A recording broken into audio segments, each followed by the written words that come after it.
Woo! Hello! Welcome to our very first Paint Night Live.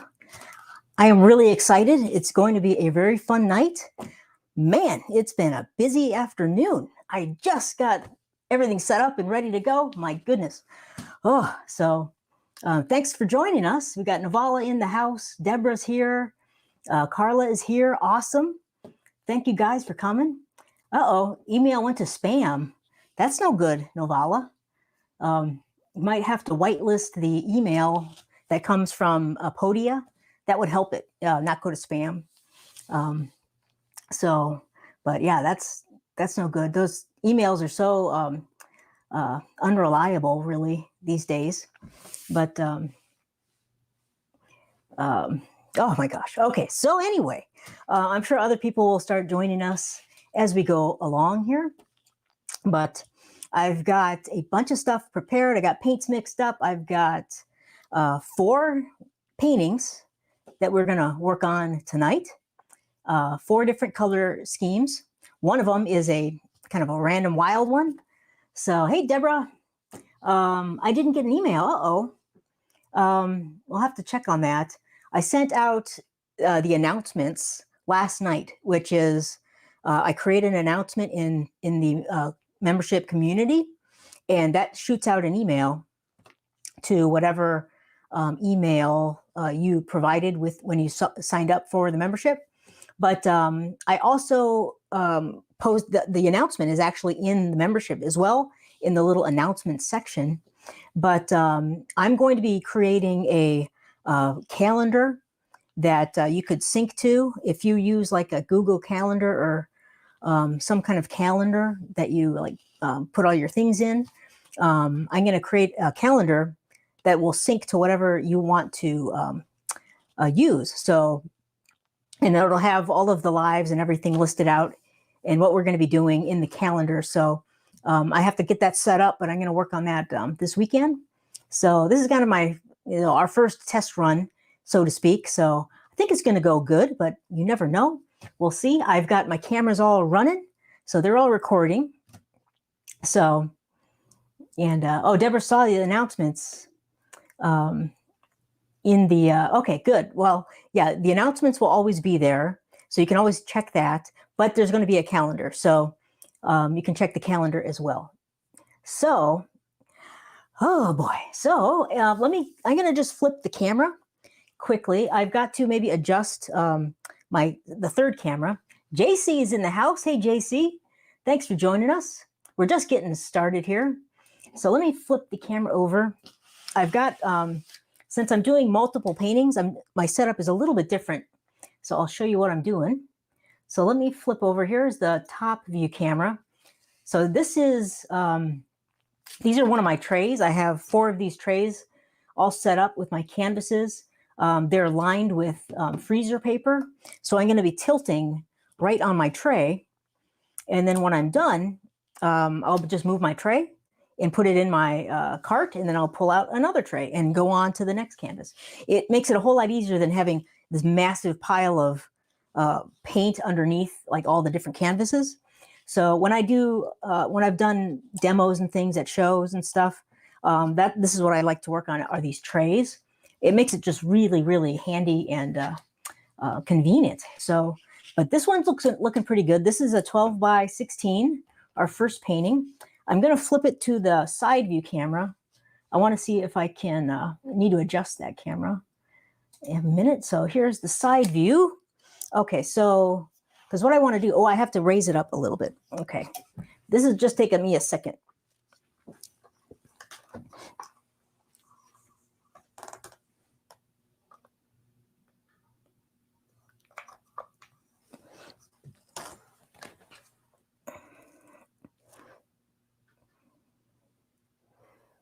That's looking better. And let's see here. So I think that will be pretty good. I want to be able to show you kind of the consistency that we're working on. Let me slide this. That's okay. I think that'll, can I zoom in? Oh, where am I? Oh my God. Sorry for the camera shakiness. There, that's kind of what I wanted. Okay, I'll leave it kind of right there for now, and I'll zoom out so we get a better camera view. So let me flip back to the front camera. Okay, so, all right, so that's looking pretty good. So I think I got my cameras set up and ready to go. So I got to put my gloves on. So we're going to work on our color theme for the month was the fall colors and / Halloween. So it's going to be a combination of the two. So I'm going to do two kind of fall-ish colors and then kind of one definitely Halloween-y color scheme. And then also kind of, I haven't really decided what the fourth one's going to be yet. So I'm going to kind of make it up as we go along. And if you have suggestions, maybe we can all work on that one together. I thought that might be kind of fun. So, oops, let me see here. I got to flip my glove out. So who else has joined us? Tracy's here. Hey, Tracy. Patricia, awesome.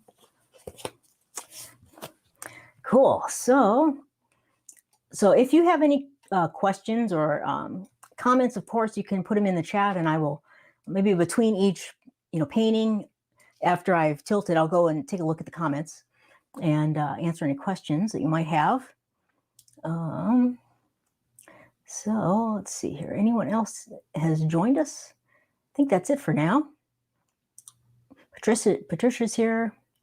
Awesome. Okay. All right. Well, let's get started and work on our first one. So I'll talk about the colors first.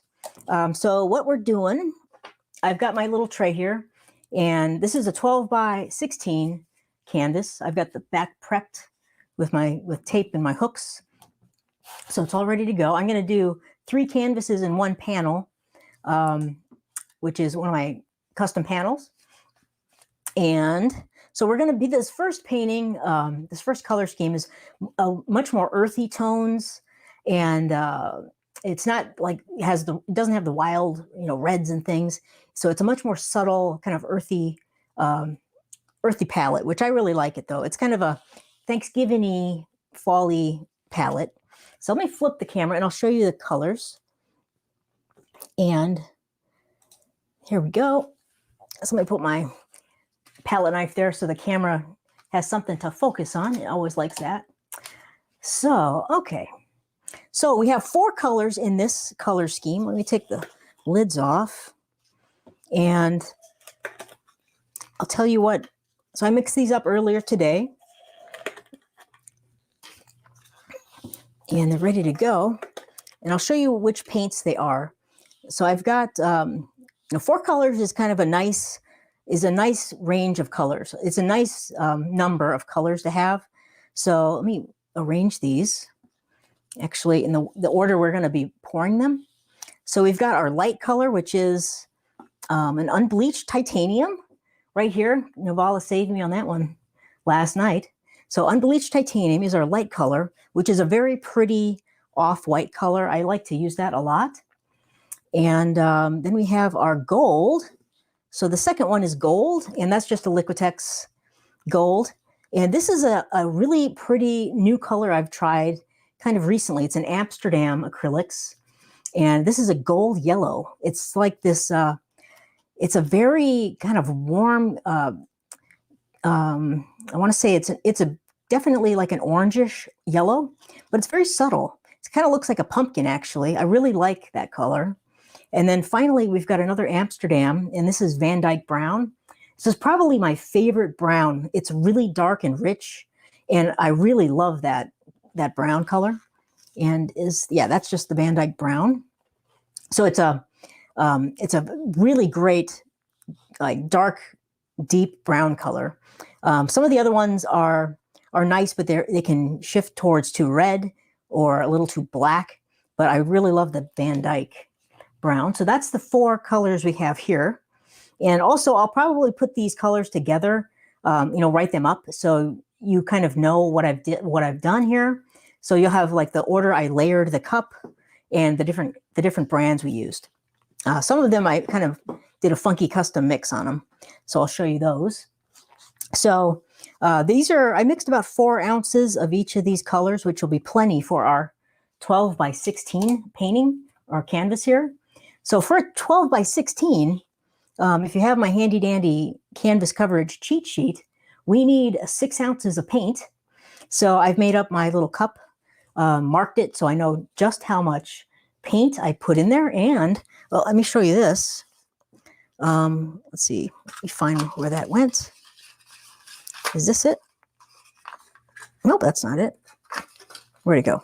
Well, this is from, I don't know where I put it, but this is another, for a different size cup, but this is one of my measuring guides. And so if you've gone through the paint mixing section, you've seen my measuring guides. And here are, here is one of them. This is how I mixed up these 4 colors.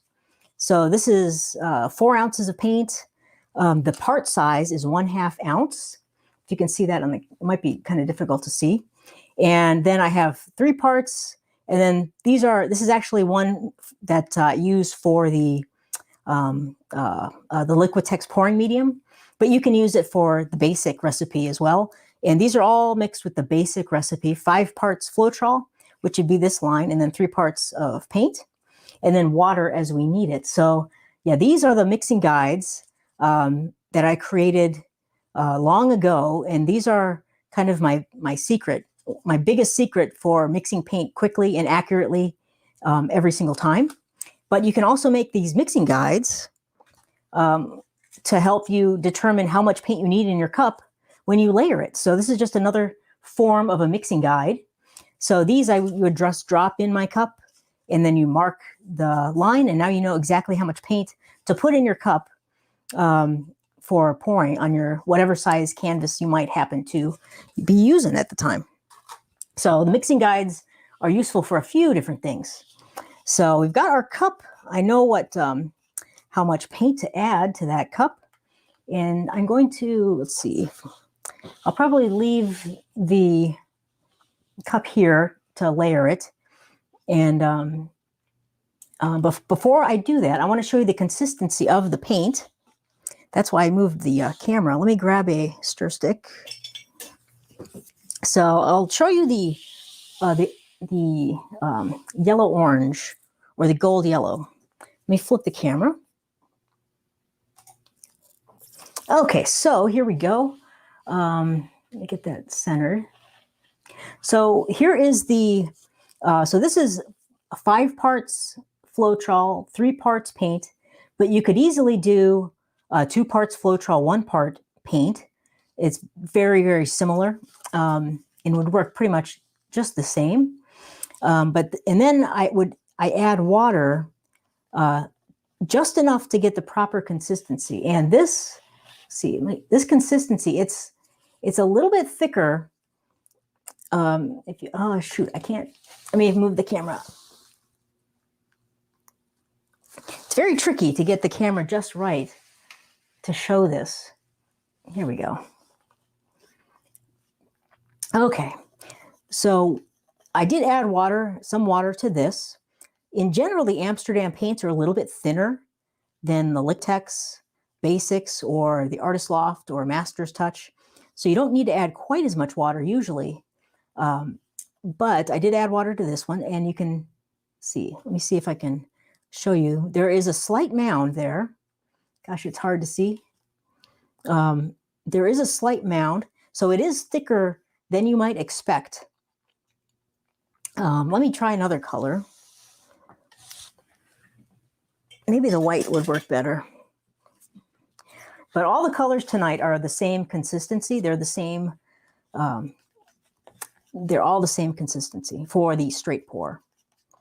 So let's try this one. So if you can see that, might be hard still, but I'm recording everything, so I'll have a much better image if you watch the replay. So it makes a slight mound, and before it disappears into the rest of the paint. So it is kind of relatively thick. I mean, this is much thicker than, let's say, the Dutch pour or something like that. So but that's our consistency for tonight, which is a slight mound. This is pretty much my go-to normal consistency for the basic formula, and also this this basic formula I use, which is just Floetrol and paint. Let me flip it over. So that's our consistency. And so we're going to be doing the straight pour. And it's, similar to a ring pour, but the difference is we're not going to be twirling the cup and making rings. We're just going to be pouring straight out of the cup right in the center of the canvas. And I'll show you another trick when we get to layering and then also pouring. So let me see if I can adjust the camera. And Donna's saying like a slight mound on a mound. That's kind of right, Donna. Yeah, it does make a slight mound, like a noticeable mound, not like a little tiny like peak, like a triangular peak, but yeah, kind of like a mound on a mound. It's very, very difficult to explain that consistency. So, but in the paint mixing system, I do have those example colors that I use. So if you could find those colors, and I mix them precisely, so you know exactly how much water I put in those colors. So if you could find those colors and mix them, I think you'd understand the consistency so much better. So, all right, so I got my cup, and now we're going to layer our paints. And I gotta make sure I don't mess it up because it goes in a very specific order. So, and part of, painting is exploring the different ways of layering your paints and trying different, putting one thing on top of another thing and just changing the order up. So that's all part of the big experimental part of painting. But we're going to start with our white first. So I'm going to layer them in this order. So white, or the unbleached titanium, gold, the gold yellow, and then the brown. And let's begin. So I'm going to just put a smallish amount in there. And I'll probably do probably about 3 layers, I'd say. So here's our gold. And these are all going to be floating layers. So I'm not going to do any high pouring. I don't want the paint mixing too much in the cup. So there's our gold yellow. And then we've got our Van Dyke brown. Cool. And then back to our titanium.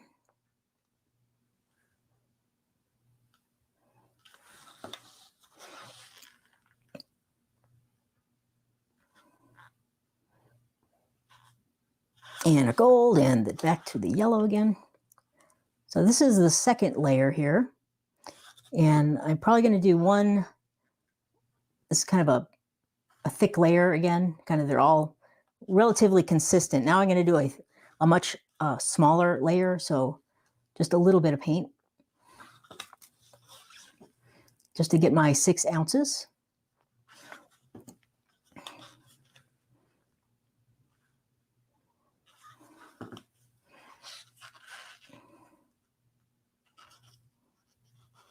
And I think we got it. Okay, that's 6 ounces of paint. I'm going to move this off to the side.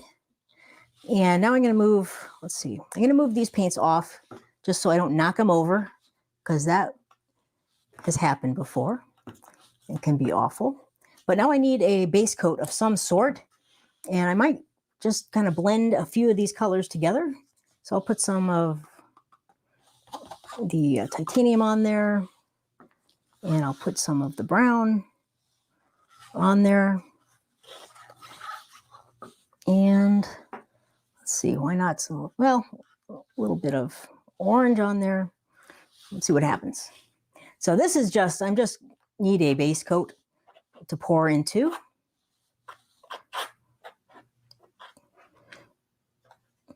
And I like mixing these kind of funky base coats with different colors. It'll get kind of brownish and ugly, but that's okay because it's all going to get covered when we pour and tilt and stretch our paint.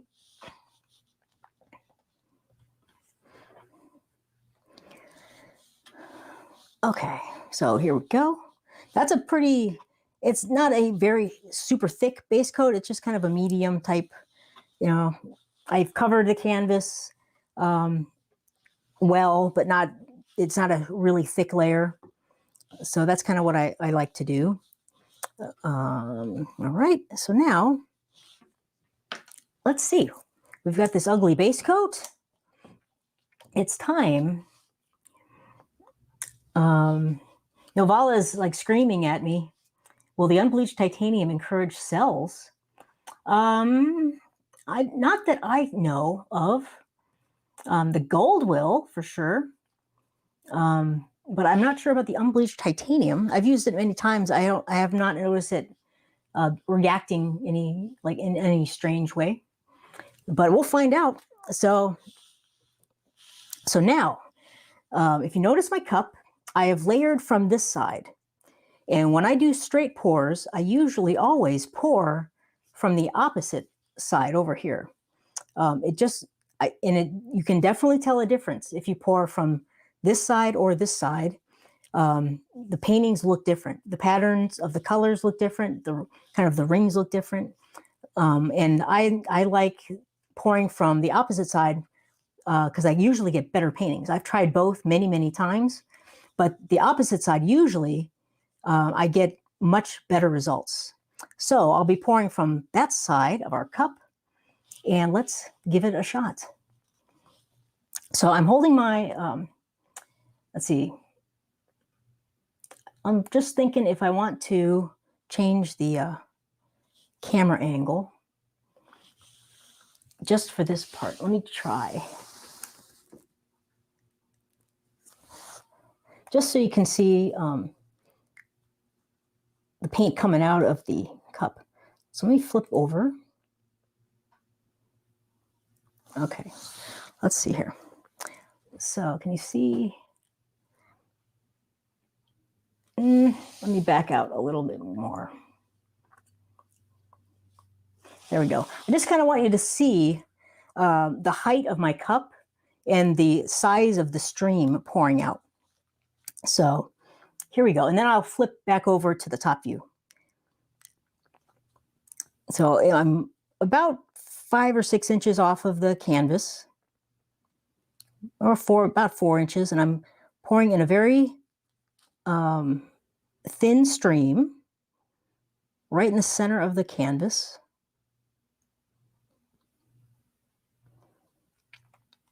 And I'll pretty much just leave it right here as I pour. I don't want to do too many, I don't want to twirl it around or do anything kind of funky with the cup or my stream. You can, and I've seen that done done many times, and makes kind of cool effects. If you go real low to the canvas and go kind of back and forth, that can make a very interesting type of pattern. And it has a very definite, distinctive look. I'm not a huge fan of that. I kind of prefer just this simple, steady stream like this. And we're getting close to the end. Now at this point it's pretty much all the paint. I'm going to tilt back and then grab it so it doesn't drip somewhere in the paint puddle. So let me flip over back to the top view, and you can see what the paint puddle looks like.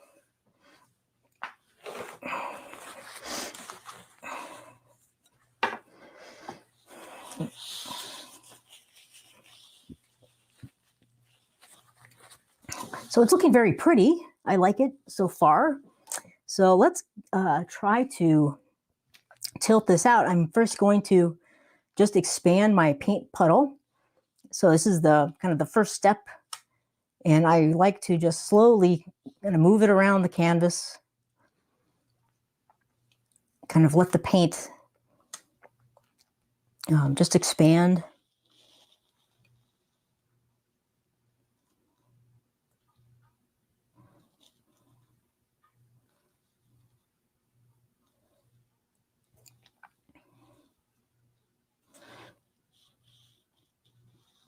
And you could always set it down and turn it. I do that all the time. So we're getting some interesting, cool things. A couple cells are popping up in there.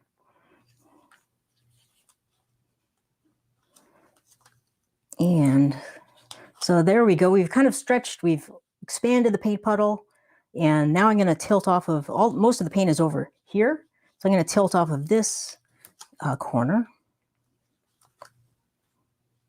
first. And I like that brown. I'm going to try to keep some of that.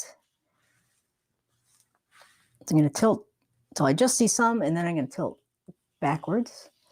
So kind of bring the paint, bring it back a little bit.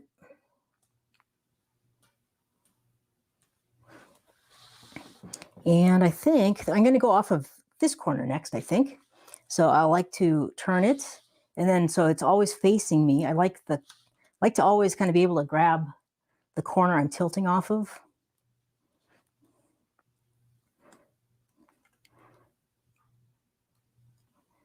Yeah, the paint's moving down there. It's taking its time. I'm not in a huge hurry. I like to, stretch and tilt relatively slowly.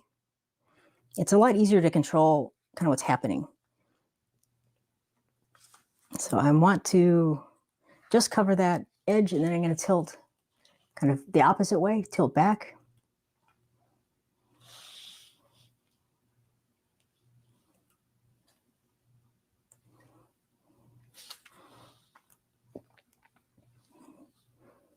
Okay, so I'm just letting the paint kind of shift down the canvas, moving towards the lower two corners now.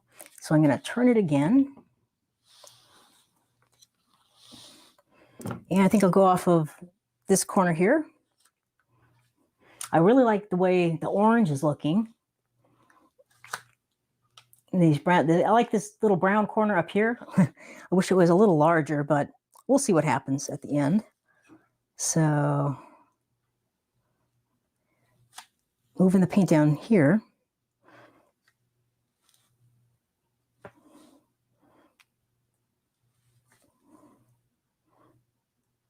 So I've covered it, and I'm going to tilt it back, getting kind of close to the, the center of our paintings, of our paint stream. So I kind of want to move that back. And we're getting some cool looking, like interesting effects. I like that. So now the last corner. So I'm going to move the paint down there, and this is takes the longest. The last one is always the longest.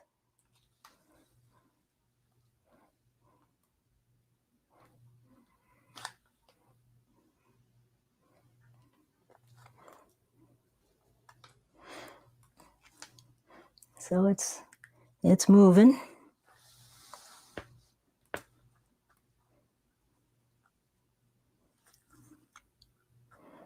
Almost got it. I'm going to let it run off a tiny bit more. And then, there we go. So back again.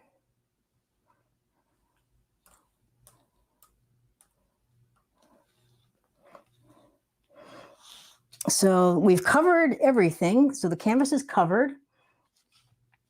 It's got an interesting, I love the colors in general. We've got this kind of funky, I love this corner. I like the brown corner a lot, but it's so small. This I'm not a huge fan of right now. And I like this corner. So this is the time where I kind of like set it down, assess the painting, see if there's any other tilting I want to do. And I think I'm going to tilt this off. I don't love this little corner right here. It reminds me of too much of this corner, and I like them all the corners to be a little bit different. So I'm going to tilt that off and see what happens. And I can also kind of expand that top brown corner a little bit. So I'm kind of holding it up kind of vertically, and then I'm going to tilt it to the side, kind of diagonally.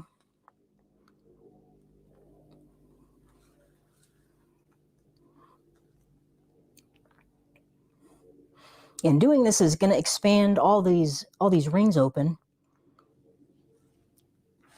And there we go. So I'm going to tilt back now.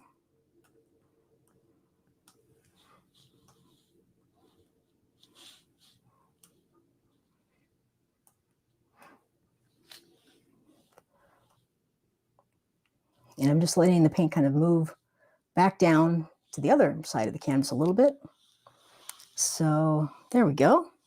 So that is, I like that a whole lot better, getting rid of that, what we had there. And it kind of opened everything up more. And our center of interest right here is looking cool. I kind of like that. I love the orange side and the brown side. So I don't think there's much more I want to do to it. I pretty much like it the way it is. I'm going to just hold it up just a little bit and move the kind of the center of interest a little closer to maybe a third way into the painting, so it's not so far over on the side.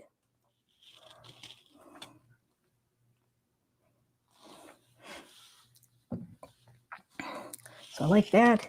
So at this stage, you know, all the adjustments and things are pretty small adjustments, unless you want to really tilt like crazy. But there we go. I like that one. So that one is a kind of a much more kind of earthy, neutral palette. It definitely has the fall colors in it. I really like that. But it's not so, you know, bright and garish. It's more subtle. It's more of a subtle, you know, pretty painting, I think. So I'm going to wipe my hands off quick.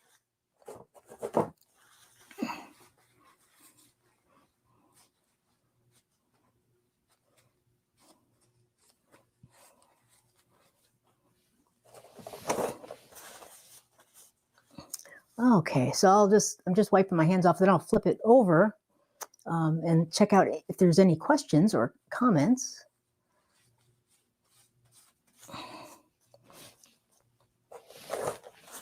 Okay.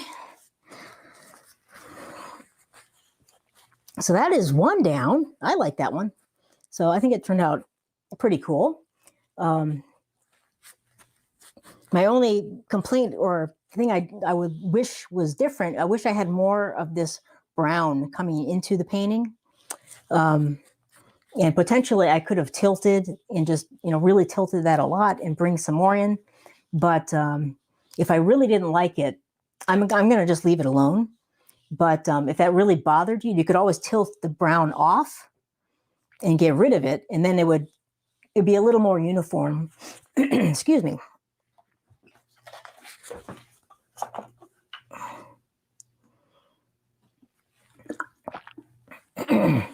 It would be a little more kind of all the values would be a little more similar. But I'm going to leave it. I kind of like that up there. So it kind of looks like a pumpkin to me. I don't know. But so let me flip back and I'll check out some questions. So, okay. So Tracy asked, this is a good one. How do you know when you've overstretched? Generally, when you overstretch, you kind of know, but to me, an overstretch painting, all of the rings or all of the design really gets like elongated, and it just starts to look bad. That's kind of the telltale sign of overstretching. It's looking like a very drippy, and like if there are cells in the painting, the cells are very long and really distorted and things like that. But ring pours, you have more, and straight pours as well, you have more leeway and more freedom to tilt and stretch. So you can stretch these out more than you could like a flip cup painting. So I typically, that's why I use less paint when I'm doing a straight pour or a ring pour, because I like to stretch them open and expand those rings. So I want less paint on the canvas.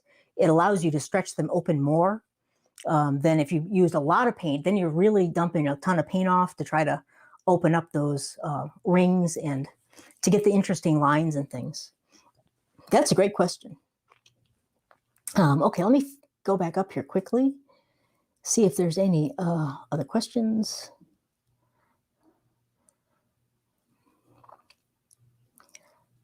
Let's see, great. I see a lot of comments. Hey, everyone. Hey, everyone. Lily's here. Hey, Lily.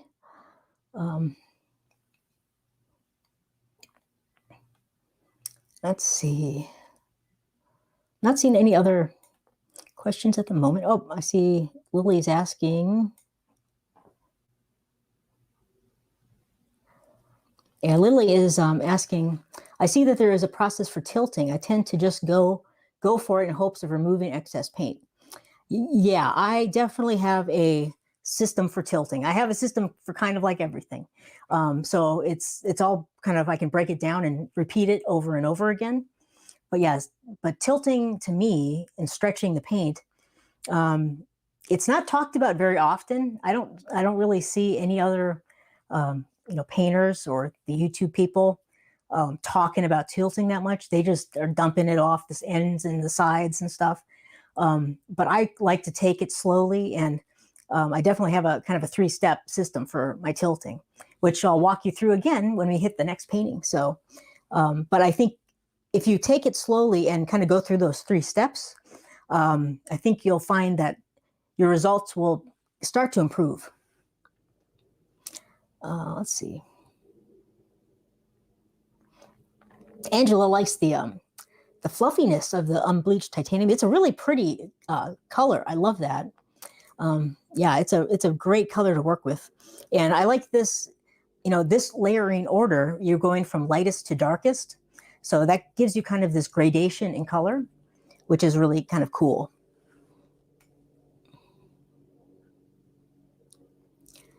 And let's see, here is someone from the group is watching. I tried that pour with some colors I've been working with today. This is the paint on the canvas. Wish me luck if I can figure it out how to. Okay, cool. Well, good luck. Good luck with your painting. Is anyone else painting tonight, or just watching? If you're painting, you're probably not commenting, so that's kind of a silly question. But hopefully some of you are out there painting. That'd be very cool. Chris is here. Hey, Chris, no problem. We're just getting started. So we just did one painting, and we're going to move it on to another one. And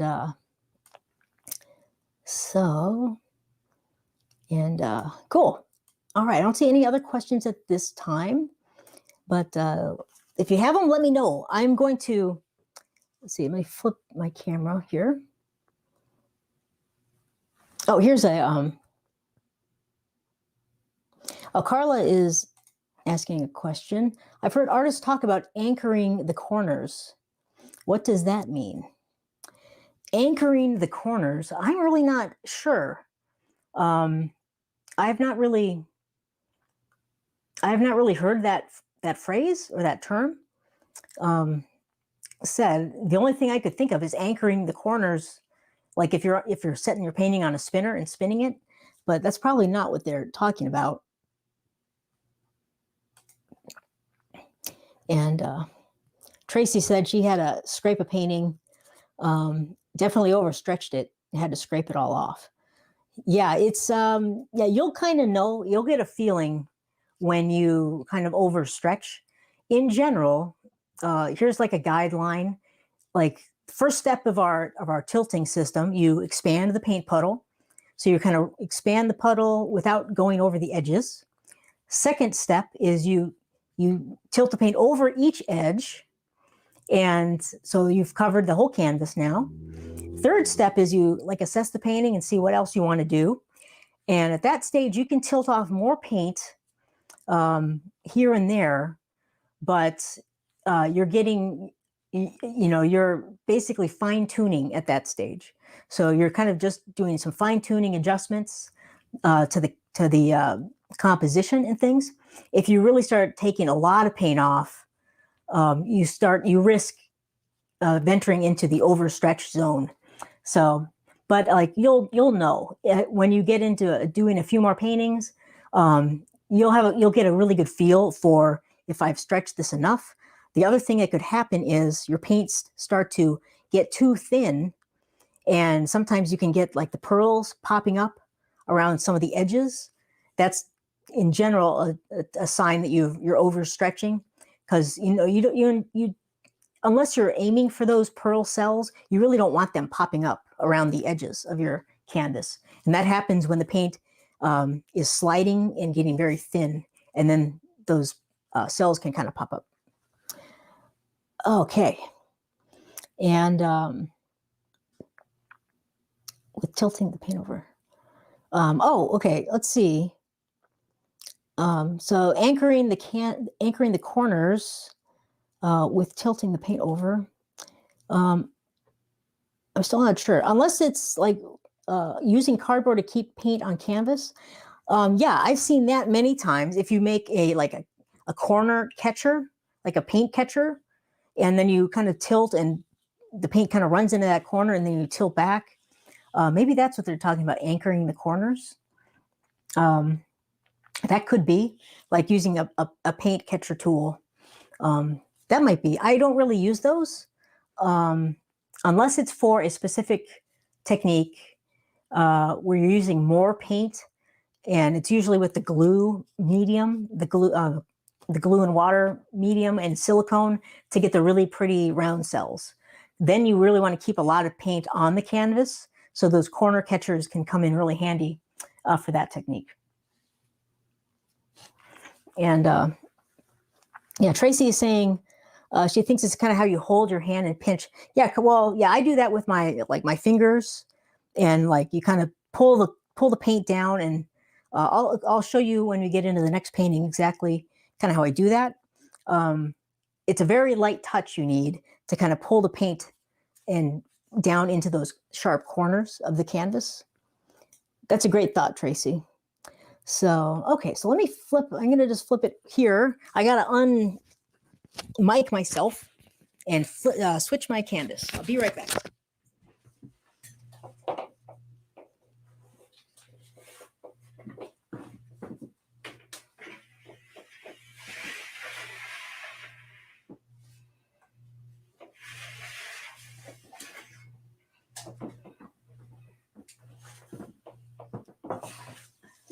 All right.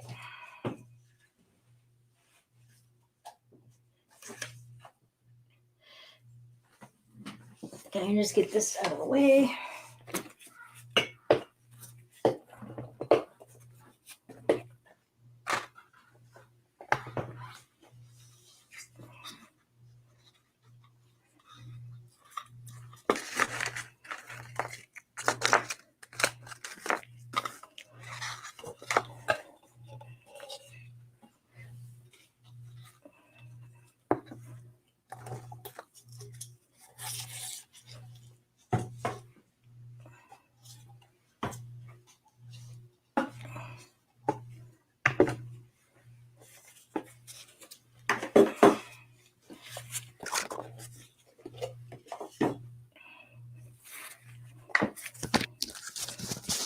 Okay, I'm back. All right, so let me flip back here. Okay, so a second painting time. This is also a 12 by 16. And so this is going to be a Halloweeny pour. So I thought this would be a fun one to do. I did a test yesterday, and it turned out really cool. So I'm excited about this one. And so I'm kind of expanding on our kind of ghouly, creepy painting I did this last Monday, using the lime green and the color shift. And so I'm adding in brilliant purple from Liquitex and color shift purple. It's called Purple Flash, which is kind of a cool color. So only 3 colors in this one. So, but we're going to be basically doing the same thing, but only 3 colors, and it's going to be kind of an interesting painting. So I'll just check and see if there's any other questions. So, oh, Tracy, I'm so neat. Yes. Well, for this, I'm kind of neat just because we're doing multiple paintings and it would get like crazy messy. But you see me like when I'm not on camera sometime. My gosh. And plus I had to clean up all morning. It was a disaster in here. And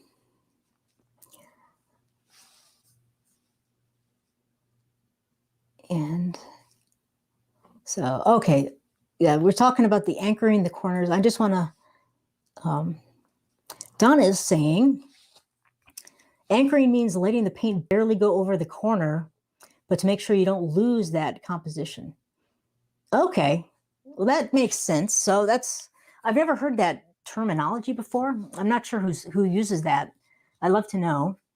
But yeah, you just kind of barely go over the corner and then tilt backward.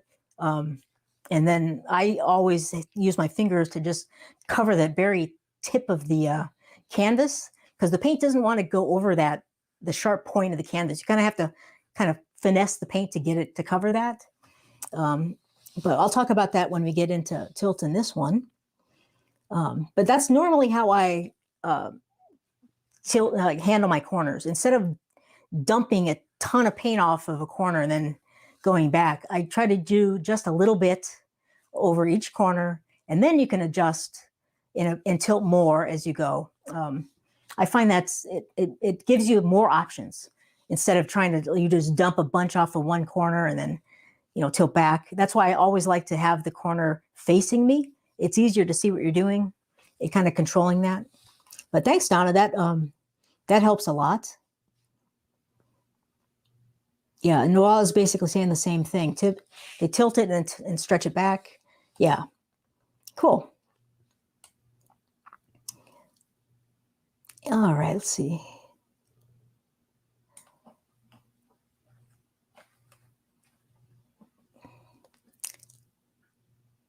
Yeah, okay. Yeah, the white, yeah, I'm sorry about the white tray. Let me try, I can adjust the exposure a tiny bit. Let me do that so it won't be just so bright. Let me knock it down. Hopefully that will help. Okay. So, yeah, spooky time. It is spooky time. Okay, Mina is the one that does that. Okay. I'll check out her videos. I've seen so many of them, but I'll check them out and see what she's talking about.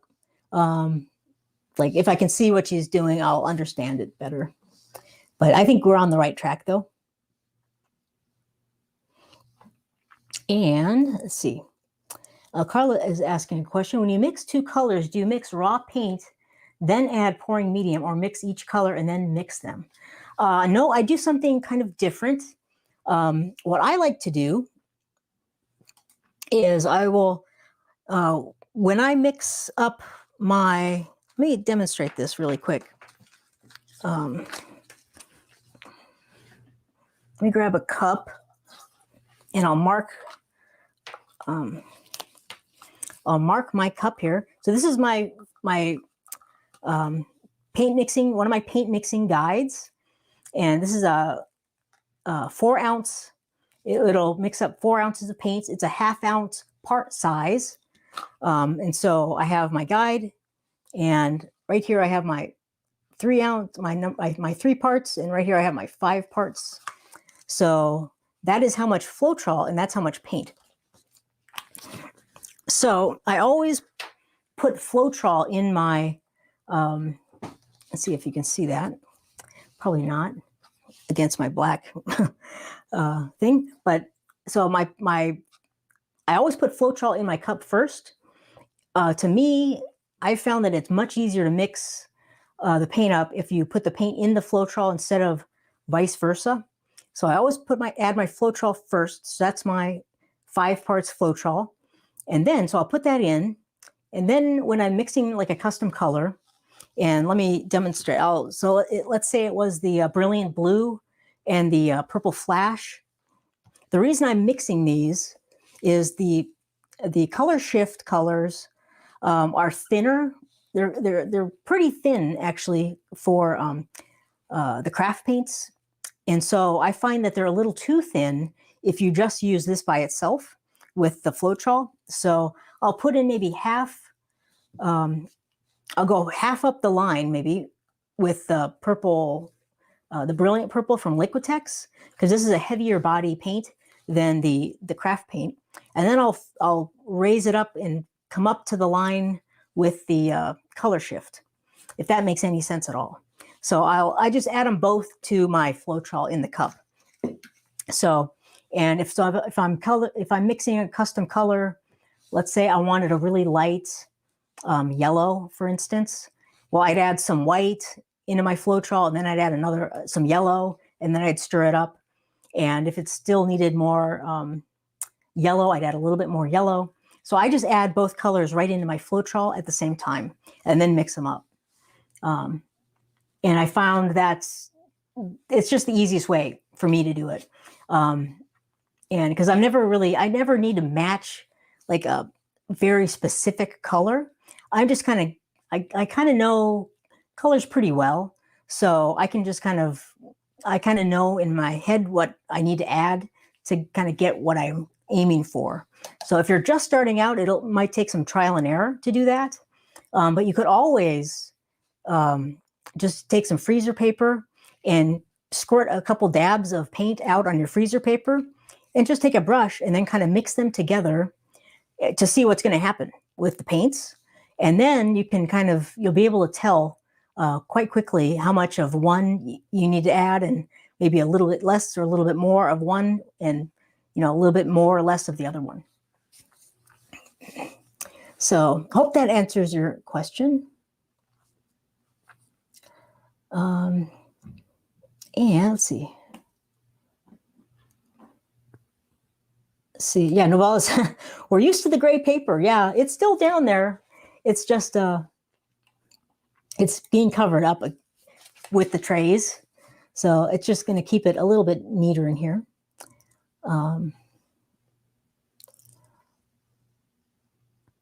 Uh-oh. So someone's got paint all over the keyboard. Uh-oh. Layers weren't thick enough. I didn't have enough paint. Uh-oh. Wow, there's a lot of issues. So we need thicker paint.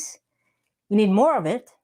So we have guides for that. I have my paint mixing guides to tell you kind of how much paint you need for that size canvas.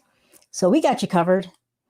So next time. And I also have a keyboard cover over my keyboard just to avoid that paint splashing. So Deborah likes the measuring system. That's awesome.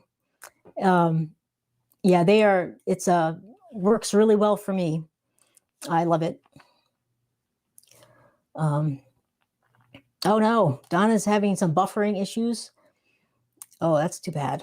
Oh, sorry, Donna. But don't worry, everything's being recorded, so we'll get a nice clean recording. It'll all be edited and everything, so it will be great. All right, let's move on to the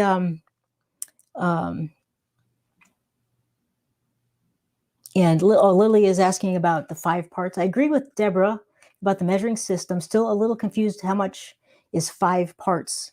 Yeah, I have a video on that.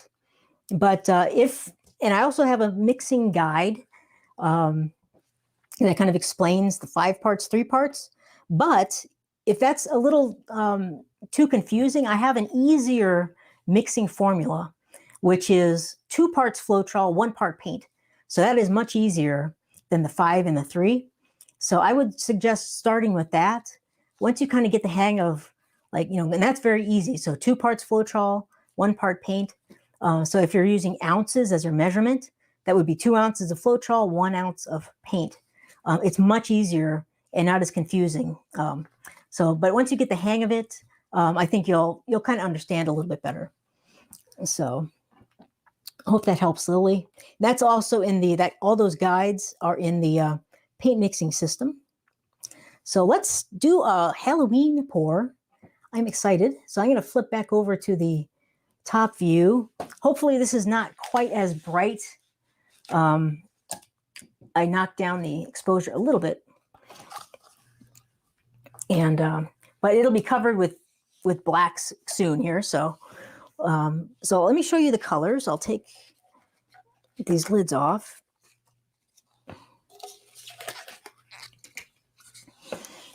And I kind of went through them a little bit, I guess, but it's the Brilliant Purple from Liquitex Basics and the Folk Art Color Shift. What is it called? Purple Flash, which is kind of a cool name. So it makes this kind of it's a color shifty paint. So it's about half of the color shift and about half of the Liquitex in there. And the green is the lime green from Liquitex and then the green flash. So it's, again, about 50-50 with the Liquitex Basics and the color shift paint. And then this is just regular old black. This is the Liquitex or the Artist Loft Flow Acrylic black. So I hope I have enough of that. It's looking a little low, but we'll find out. And again, this is a 12 by 16 canvas. I've prepped the back, so it's got tape and my hooks on it. And we're going to be using we need 6 ounces, again, for a 12 by 16, 6 ounces of paint. And this is the formula for ring pours and straight pours.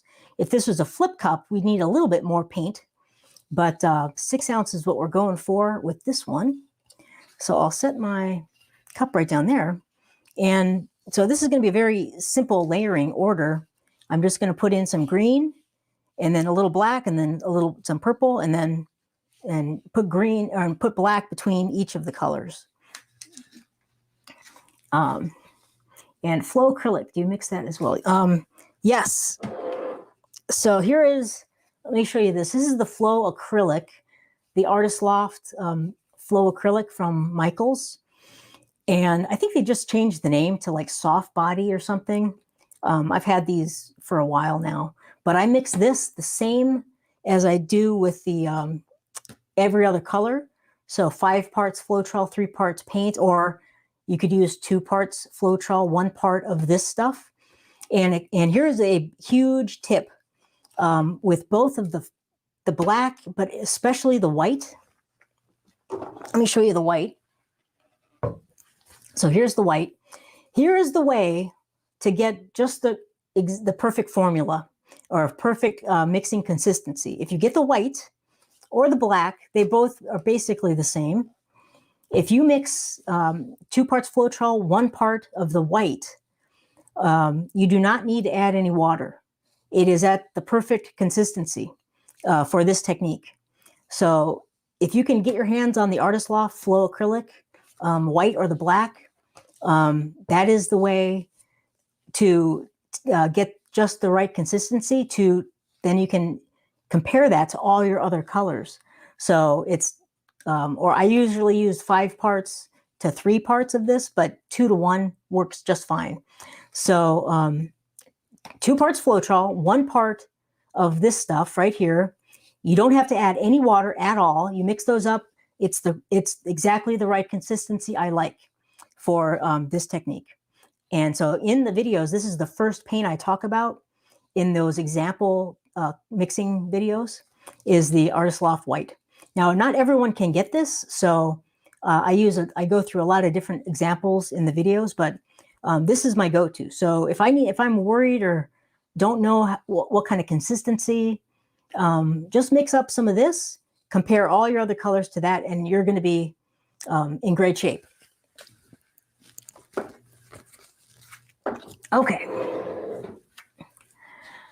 So, all right, and that's the consistency I like for the straight pour, the ring pour, most of the techniques I use. That's my the basic formula. So let's layer a cup. So I'm going to, now you could do this 2 ways. You could start with purple, and the first color we put in is going to be the center of interest. That's going to be the last color to come out. So it'll either be a purple or a green center. I think I'm going to go with the green. I think the green is a little more Halloween-y and dramatic. But I'm just going to add a little bit because I want kind of an equal amount of kind of purples and greens. So, and then I'm going to put a little bit of black, not too much, because black's going to be in between every color or the, all of our greens and purples. So I don't want to use too much black. So then I'll put in some purple and then go back to the black, just a little.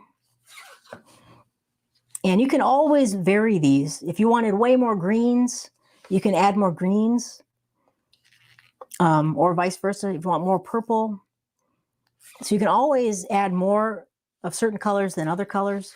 It's really depending on what you're kind of going after.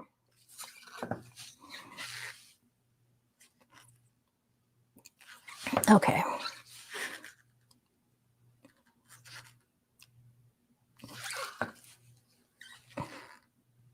So this is going to be kind of a lot of layers. But as I'm going now, I'm adding more of each color. I just wanted to have just a small amount at the very bottom of the cup. But now we can kind of add a little bit more of the colors. I'm still going kind of light on the black though, because the black will kind of, be overpowering a bit if we use a lot of it.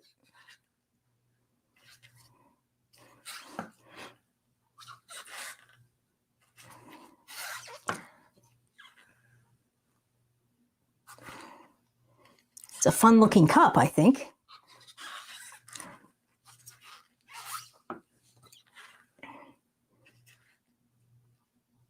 And almost a little bit of black. Ooh, I just had enough. Wow. Now I'm in trouble though with the base coat. Now a little bit of green at the end. And I'm going to move this to the side. Now I'm going to put a base coat on and I'll scrape the black out of there. I won't have enough black, but I'll use some of the other stuff. There we go. And let me grab something from back here. What do we have? I have some of this. And I still need some more. I'll just use some of the purple. And I'll put some of the green on there.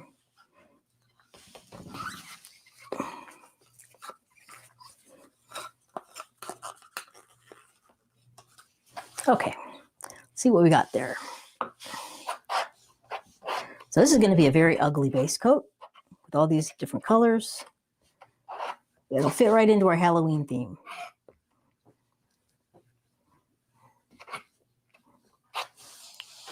Still need a little more.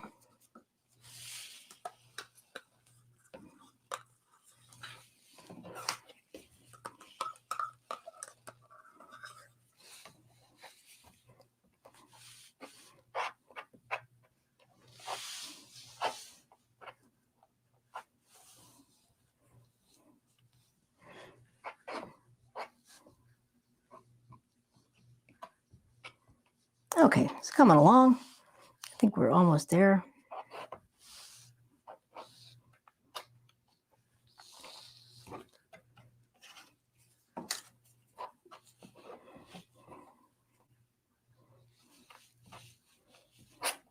Cool.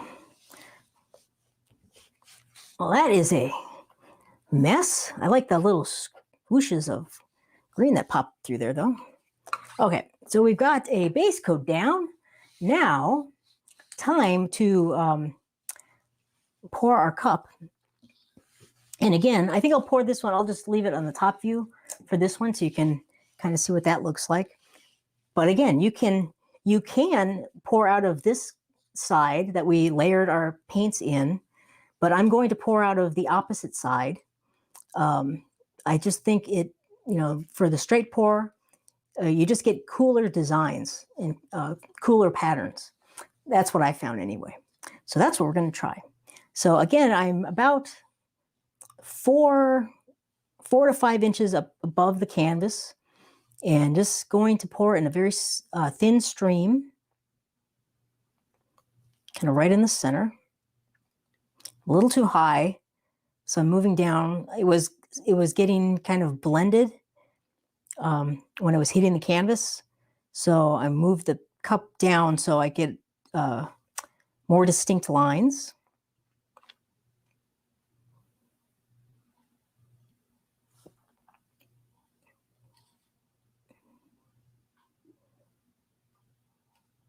So here it's coming out kind of quickly. I can slow it down a little bit.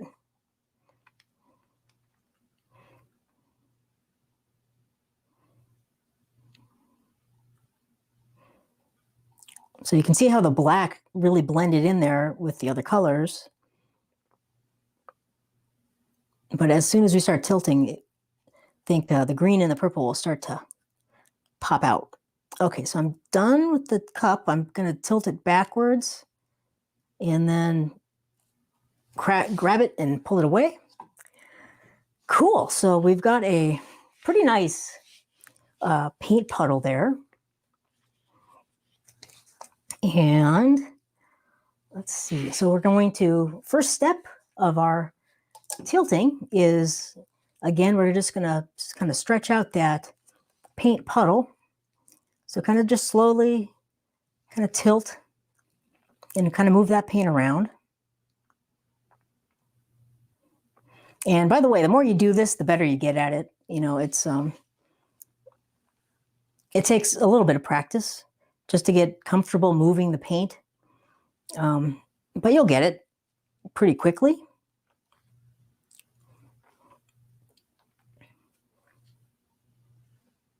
So it's moving down there. I'm going to, again, set it down. I'm going to tilt it or turn it around. And I like this. We have that little bit of green, but we also have purple in there. So I like that. So I'm glad I just used a small amount of the green to start. And the green obviously is a much more powerful color. That lime green is just crazy. It'll take over any painting. So here we go. I've stretched out the paint puddle. It's already starting to kind of go over. But now here's our first corner. So I'm going to, most of the paint is down here. So as the paint comes closer to the corner, you can kind of guide it with your fingers. And as soon as it kind of hits that tip, I gently pull the paint. And right here, I missed a little. You can kind of gently pull that down. Very gently. If you touch the paint, you can pull it down the canvas. It's very hard to describe that, but it's a very light touch, and the paint will just kind of follow your finger right down over the edge in the canvas. That just takes a little bit of practice too. So let's see, I like this a lot. So I'm going to go over here next and tilt off of this corner.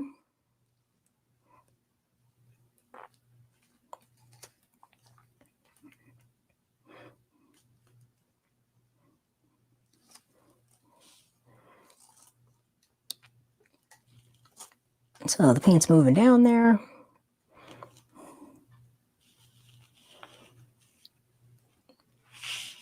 And this is kind of the, it's a slower part of the painting process. So I pinch the paint and I'll tilt, lift it up and kind of move the paint back towards the center.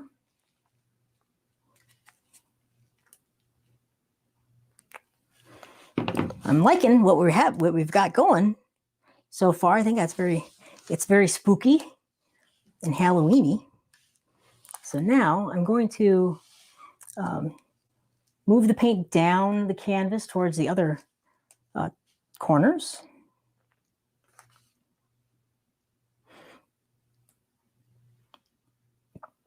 And I'll go down to this one next.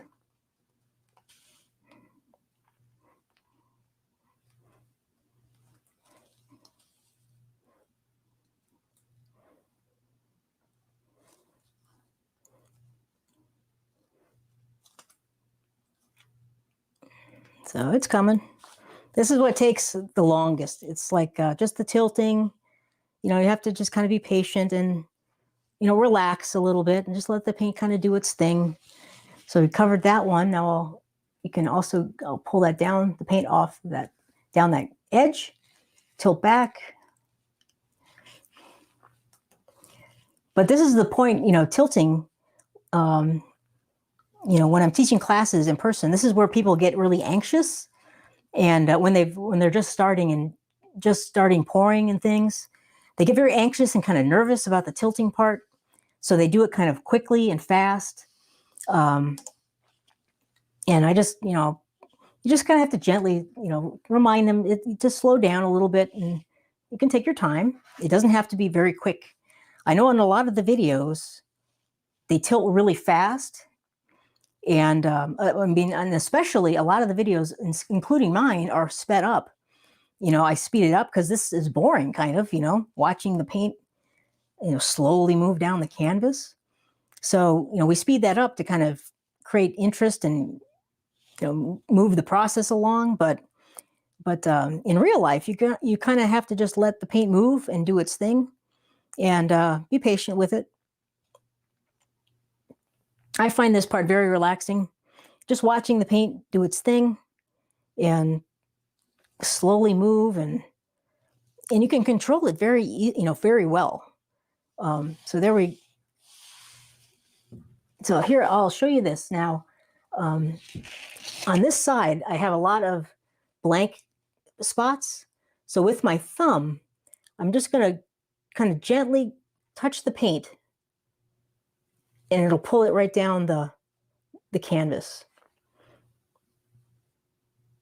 So it's a very light touch, but it works really well. So I'm going to tilt this back now. One thing to always be aware of is where your thumbs are, because oftentimes they'll want to go over the top of your painting, and you'll get drips off your thumbs. So be aware of where your thumbs are, and keep them away from the canvas.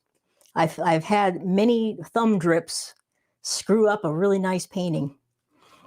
So, well, there we go. So I really like that, actually. So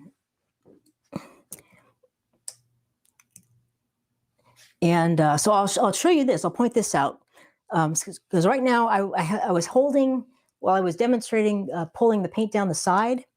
The canvas was up this way, so the paint was sliding down, and we've got these rings here. You see these rings? That, to me, I don't like that, because it's the paint kind of stretching in an unflattering way, in like a way I don't like.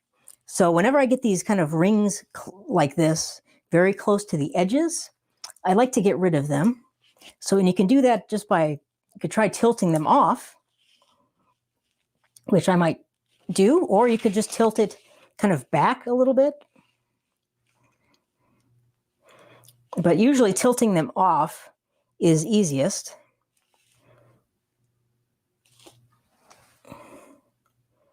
So it doesn't take very much, and then I'll tilt the opposite way.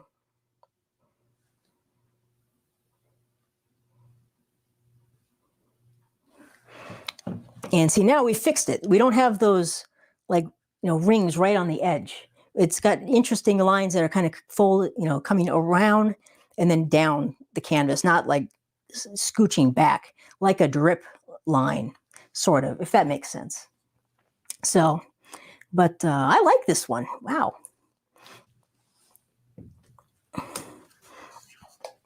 So I'm just going to hold it up, because we kind of tilted that, fix those edges. I'm just going to tilt it back a tiny bit, and now we have to decide if we want to do anything else to this painting. And one thing I don't like about it, let me wipe my hands quickly, and then I'll show you.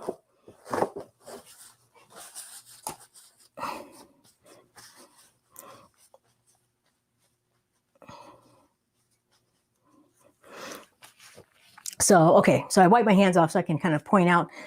I love our center of interest, the green and the purple, but I don't love that it's right in the center of our canvas. That is the worst place it could be. So I want to move that.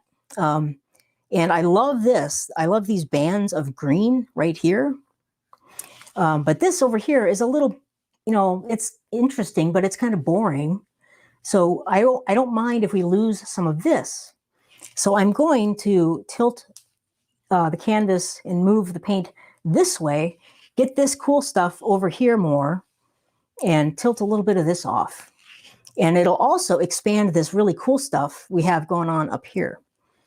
So in order to do that, I'm just going to kind of hold the painting not quite vertical. It's a pretty severe angle.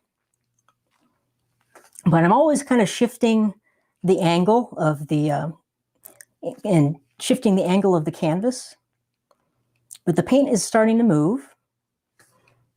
And you'd always want to kind of move and keep tilting at different angles, just so you don't get what we just fixed, which were these unattractive lines on the edges. So, but if you kind of change the angle often, you won't get those lines. So, and the paint's moving right along here. So I'm going to now go a little more diagonally.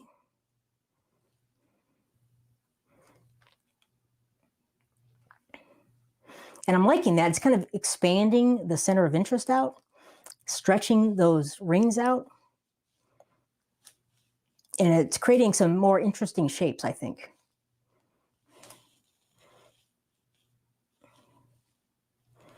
So there we go. I'm going to put that down. And now I always like to kind of tilt in the opposite direction, just to kind of even the paint out a little bit, because now we have more paint down on this edge where we were just tilting at.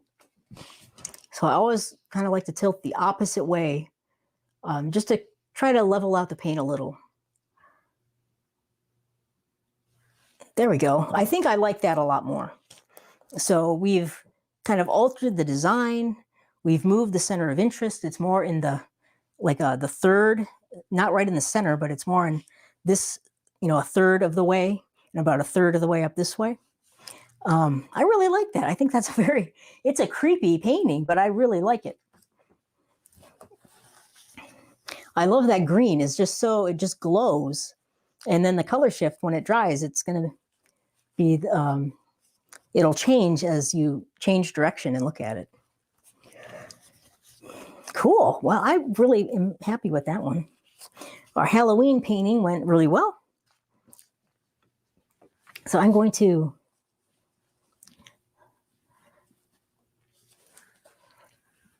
let's see, I'm just going to scooch this. I'll scooch it down and then scooch this up.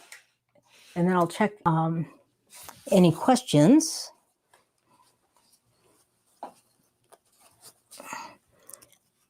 And let's see here.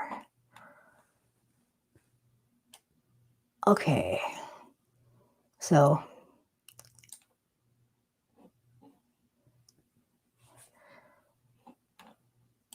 I'm just looking for questions that might have come in. Oh, Donna has something. I've heard about the Artist Loft 20 creating too many cells. Oh, okay. I see what you're saying. The new stuff. I actually have. I've used a newer bottle, and it was kind of like it kind of had a cloud-like effect, a little bit similar to like a satin enamel. So yes, I have experienced that. I'm wondering.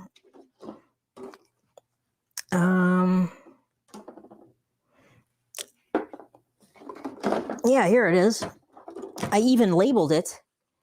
I labeled it very cloudy because, yeah, I noticed this was probably the latest one I purchased. And it was very similar to like a satin enamel, and which is fine, but it's not really what I was going for. it behaved differently. So they very well might have changed the recipe or the formula of the Artist Loft stuff. This bottle is this is the newest bottle I've been using, but I probably had this for a while. This is just like the stuff I'm used to. So I'm not quite sure if all of the new ones are like that, because I've had some for a while. I have a couple bottles left that I kind of bought, a little while ago during a sale or something. I bought maybe 6 bottles of the paint. But yes, I have noticed it is a little different. So we'll have to experiment more and try some more paint and just see if it acts differently, or if all the new stuff is kind of a different formula.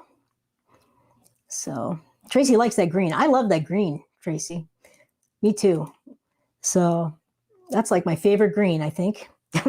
And I can never use it in anything other than a Halloween painting. So, but that makes it special, I guess. So Carla's been there with the thumbs. Yeah, those pesky thumb drips will really wreck your day.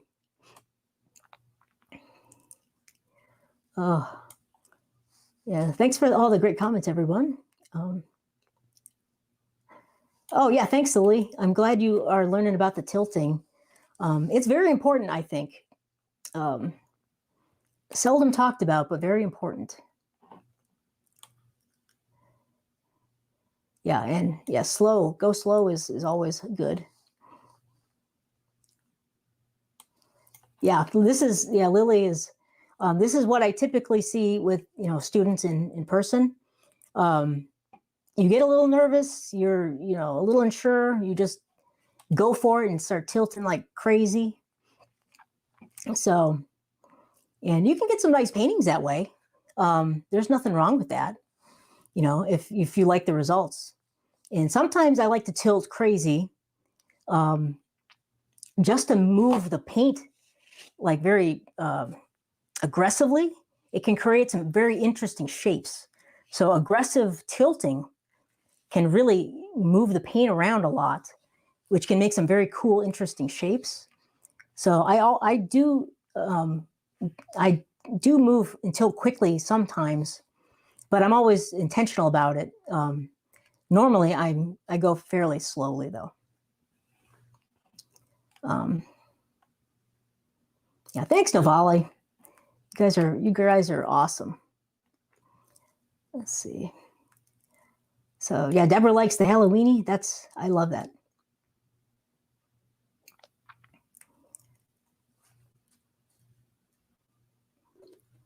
Yeah, okay. I'm not seeing any Twilight Zone painting. Yeah, it does kind of look like the Twilight Zone. Oh, wake up, Donna. She fell asleep. Well, it is recorded, so no worries about that. And Lily's having the same problem with that Artist Loft label 2020. That might be, it's, everyone uses this paint. I've used it. I've gone through, I don't know how many quart bottles of that stuff. And it works great because it's the consistency that I think everyone likes. So I'm exploring a new white to replace my Artist Loft, because it's the Artist Loft white, it's not like it's the greatest paint in the world. There are better whites out there. So, and I'm trying one that I'll let you know what I think about it. I have to experiment with it more and just do more paintings with it. But so far I like it. So I'll let you know. And it's a much higher quality white as well. So cool. Awesome. I like all the great comments, everyone. I'm just checking for questions here.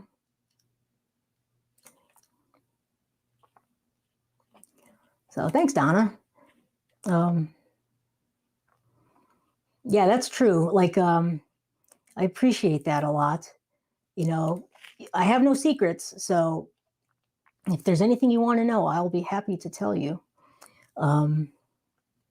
And there are a lot of little details that go into this stuff that most people, I mean, if you're experienced, you don't even think about it because you've done it 100 times. It's not even, you just do it and you're not consciously thinking about it. So cool. Well, I don't see any other questions. So let me move this painting and we'll get set up for the next one. Give me 1 second.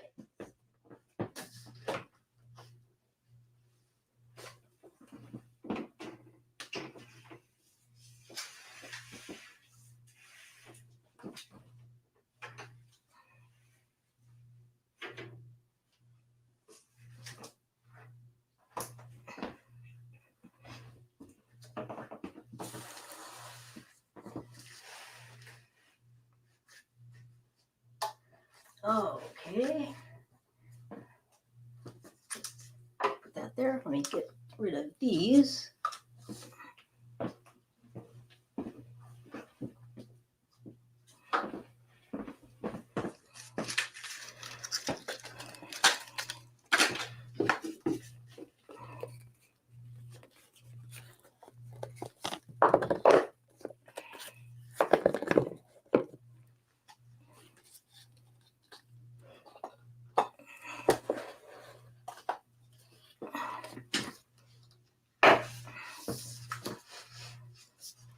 Okay. I'll be back in 1 second. I have to get one thing quickly.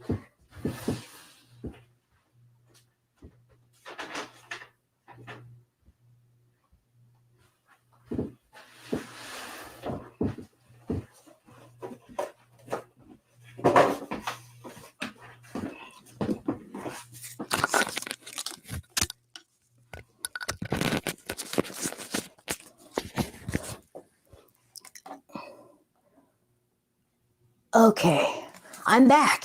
All right, so this is going to be a little bit bigger painting. This is a 14 by 18, and this is one of my cradles panels. This is the new version that has kind of this interesting kind of floating frame aspect kind of built into it. So excited to try this one out. And this is going to be all of the reds and golds and browns and crimsons. So let's see here. I'll show you my little tray. I have a lot of paint. So I mixed a lot for this painting, but this is it's just a little, what do you call it? Cupcake tray. I've had this thing forever. And I was like, you know what? That's a perfect tray for holding paints to move a bunch of paint at once. So that's my little paint holder tray. Let's see.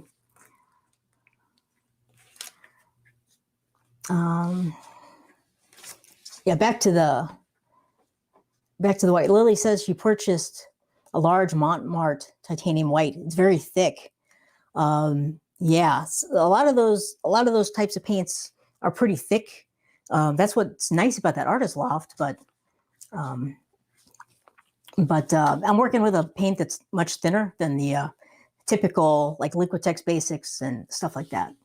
So I'll let you know how it works out. Let's see. So yeah, this is so Tracy's asking maybe about my canvas, my panel. So this is a birch cradled panel. It's a wooden panel that I make these. And I have this detail on the side.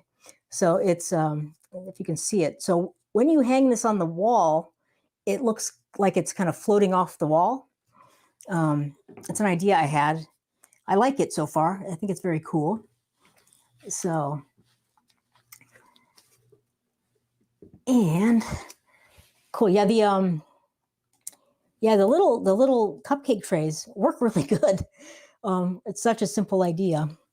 But let me show you what we're going to be doing with this one. So I've got, I guess I should flip the camera. But on this one, it's a 14 by 18. So we're going to be needing 8 ounces of paint for this one. So I got my cup ready to go. And I've got 5 colors in this color scheme, so there's quite a bit more. And let's see, let me just flip the camera. It'd be easier to show you the paints. Here we go. Flip and give that a second to kind of focus up. So this is, I've got 2 of each of these because I doubt I'll be using both of them, but just in case, I'll just leave one of them in here. So this is the unbleached titanium again, but I wanted it a little deeper. So I used the unbleached titanium and then added a little bit of Naples yellow. So it's a little more yellow than the regular unbleached titanium. So it's maybe 3/4 of this, and then maybe 1/4 of the Naples yellow, or maybe a little bit less, actually. This stuff is pretty powerful, like the tinting strength. It doesn't take a lot to get it yellow. So that's the first color. Second, we have gold. We'll just take the lids off as I go here. That's just the, actually, no, I did something special with the gold too. So the gold is the Liquitex Basics gold, and I also added the Emperor's gold from DecoArt, Dazzling Metallics. So it's about 50-50, I'd say. And this stuff, if you use just the DecoArt by itself, it will work with like the 2-to-1 Floetrol to paint, but it's a tiny bit too thin. So I like to use maybe half of the Liquitex and then half of the DecoArt. It gives it, the Liquitex gives it more body. So you don't have to actually add much water. I did add a tiny bit of water to the gold, but it's a cool color. But the DecoArt can kind of create some interesting cells and things. We'll see what happens with that one. And next up, I've got orange. This is just orange. And I think I used, what did I use? I don't have it out. I think it's just Liquitex orange. Or did I use a different orange? It might be, or maybe it's Artist Loft. It might be just Artist Loft orange, just regular old orange. There are slight differences between the different oranges. I like the Master's Touch one, actually. It's kind of a nice reddish orange, but they're very similar. So I got orange, and I've got my favorite red, Pyrrole Red, right here, and that's the Liquitex Pyrrole Red. Then we've got another red. We've got a crimson, and this is the Master's Touch crimson. I like their crimson a lot. And see, and then one more to go. And I see Donna has a question about the lids. I'll tell you where I get them, Donna. Just one sec. So, and then the final color I've got is another concoction I created. It is what is it? Just burnt umber. So it is Artist Loft or raw umber. Excuse me. Artist Loft raw umber and the rich espresso DecoArt Dazzling Metallics. So I did basically the same thing with this one. It's like about 50-50 of the raw umber and the rich espresso. So it's a little more like, it gives it a little metallic sparkle. So it's a kind of a fun color. So let me move these so I don't dump them everywhere. And let's see. But when you have a lot of colors like this, you really have to be kind of organized, because you can screw up your layer order very quickly. So hopefully that'll be good. Let me get these out of the way.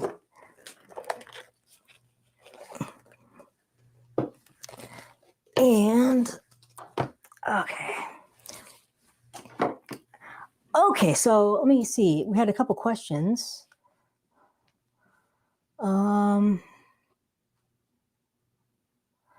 See, Don is asking about the cups. And these are, let me show you what these are. These are souffle cups. You can't really see it, but they're 5.5 ounces. You can get different sizes, but this is a 5.5 ounce. This is what I use most often. And you can get these at restaurants, supply stores. I get these at Smart and Final. Has these in like big sleeves. And then they also come, you can buy lids with them. But you can also buy these at grocery stores now. I've seen them at Walmart. They're called snack cups. So you can get them in small packs. I think like 20, 25. They come with 25 cups and 25 lids. And you can also get them online. And I have them in my Amazon page, if you want to check them out on Amazon, kind of to see what they're called and where they are. So, but you can find them in many different places. They're super handy. I love them, and I use them all the time. And so, yeah, Carla got hers at, oops. Oh, you're welcome, Donna. Carla got hers on Amazon. And does Donna like my mouse? My funky mouse? Yeah, it's a trackball mouse. I love it. Okay, so let's see. I'm looking, Donna has, with tilting, if you rush the stretch, you can lose your composition. Absolutely. Yeah, that's the biggest reason why I want to go slow, is so you can control your composition as much as possible. So yeah, if you go too fast, you can kind of distort it very quickly. But so yeah, that's one of the reasons, the biggest reason I like to go slow with the tilting. So, all right, so let's see. Any other questions? I don't see any others right now. So let's continue with the painting. Now this one is I'm going to layer the cup differently. Oh, I got some. Okay, I'm going to layer it a little differently, our 8 ounces of paint. But I'm going to pour it from the same direction, the opposite direction.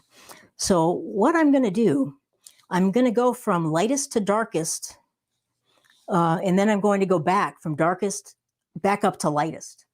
So you don't have to always layer in the same order.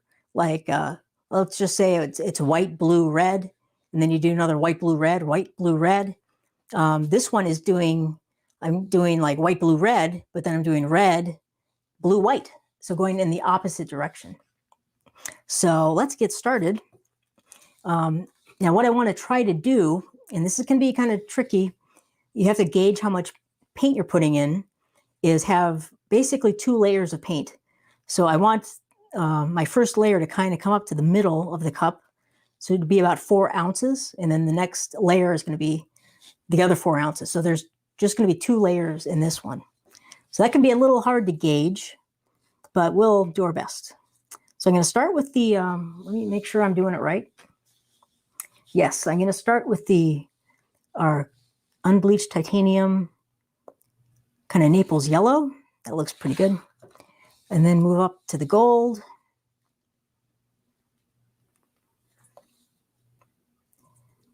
And then go to orange.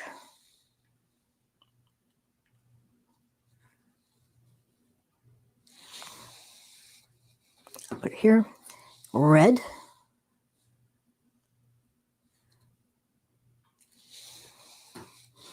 The crimson. A little bit more. And now our kind of metallic brown. And so that's like 1 layer of brown. Now I'm going to do another like layer of brown, basically. So a little more brown, because that's the only brown that's going to be in it. Now I'm going to go backwards. So I'm going to go back to crimson. And I think I added a little too much of It's okay. You don't have to be absolutely perfect with any of this stuff. So crimson, red. So the second layer will be a little less paint, but that's okay. Orange. And gold.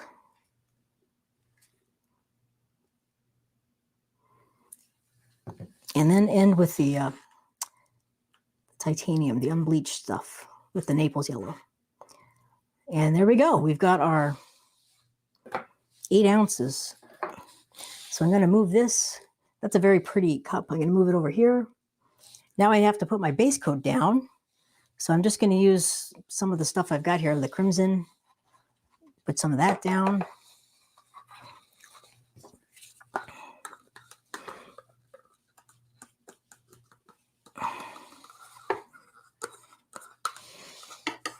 And maybe some of the red. Why not?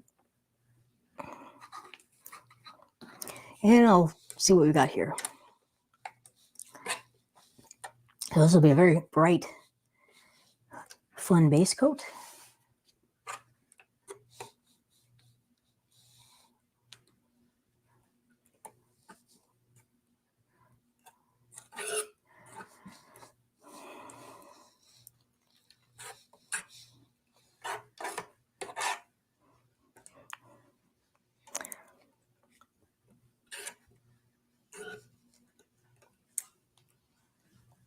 Okay.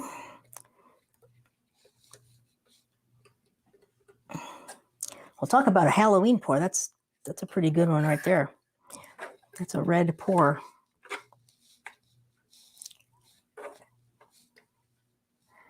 Cool. So now at this stage, I didn't mention, but if you're putting base coats down like this, you can get some air bubbles in your base coat. So you can always torch this kind of at this stage. And put some more up in this corner. So I'll shoot. The panel, sometimes the knife likes to get stuck to the panel when you're spreading out the paint. There we go. That looks pretty good to me. So we could always torch this at this stage. So my little handy torch, just to pop a few air bubbles. I don't like to have air bubbles in the base coat.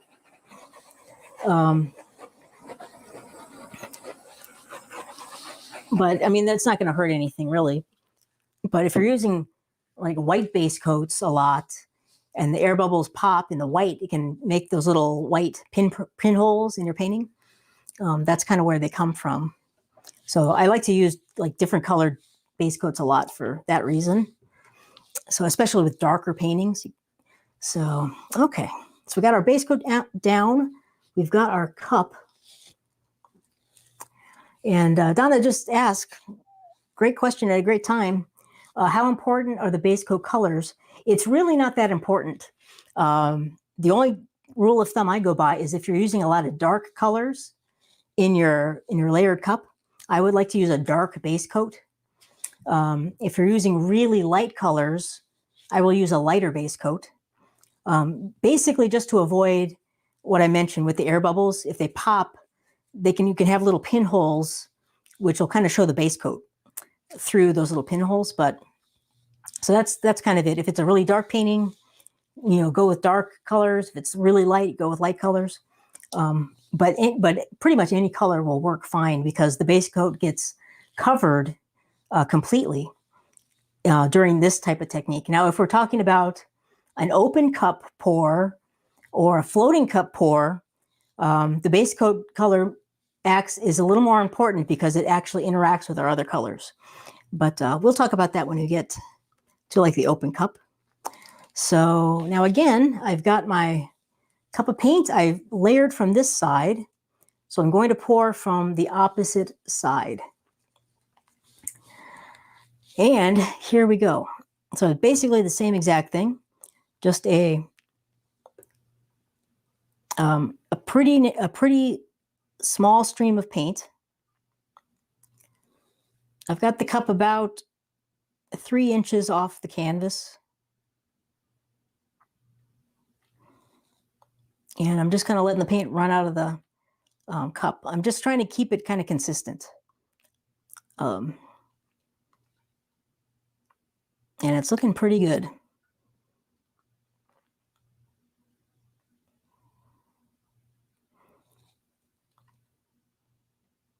So I'm not going to do any like wiggling or anything with this one.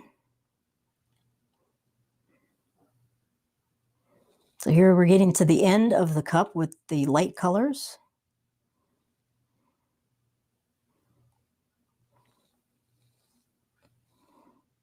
And I might stop it a little earlier than I did on the previous cup. Kind of like right there. Just because I had more of that, I had a lot of the unbleached titanium in the bottom. I didn't want a huge like center of white. I really like this so far. So I've got to get a tissue quickly.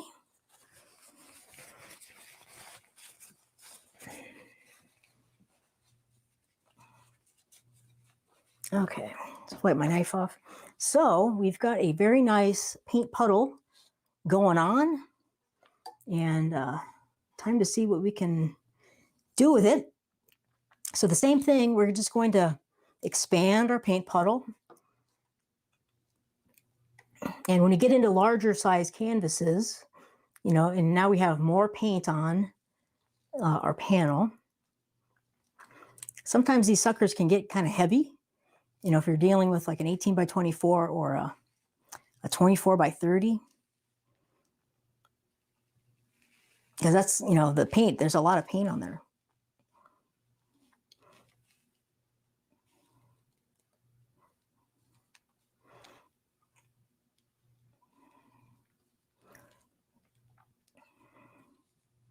So just expanding the puddle. And again, I'm going to probably turn the panel to get a better angle.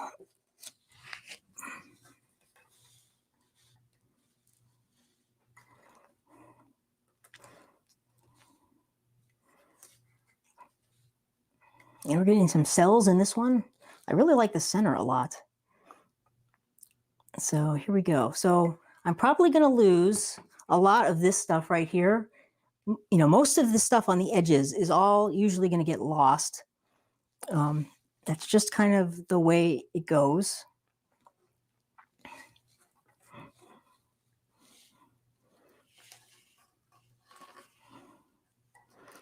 But so I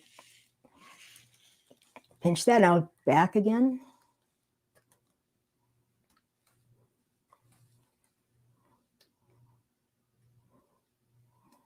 So I've kind of recentered the paint there. And now I'm going to maybe take it down here. Oop, we got drips going on, so get rid of those. So I'll take it off this corner next.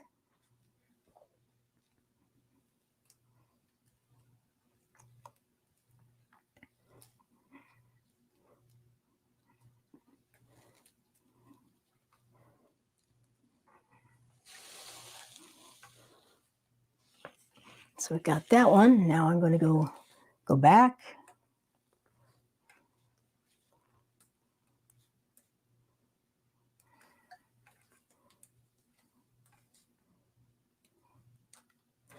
And I'll turn it again.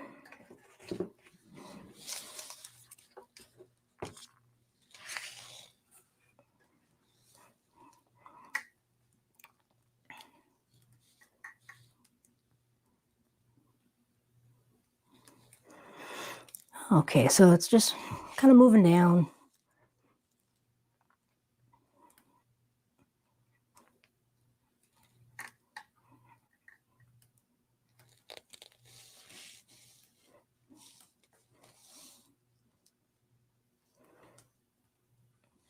And there we go. So we've got that corner covered, and I'm going to tilt it back. And if you're working with the gallery profile canvases, the corners get a little more tricky to cover because, especially the 1.5 inch gallery profile, it takes a lot of paint to roll down that edge. So normally when I'm working with those, when I put on the base coat at the beginning, I will kind of just wipe some paint all around the edges, usually with just my hand, with my glove on. And it really helps.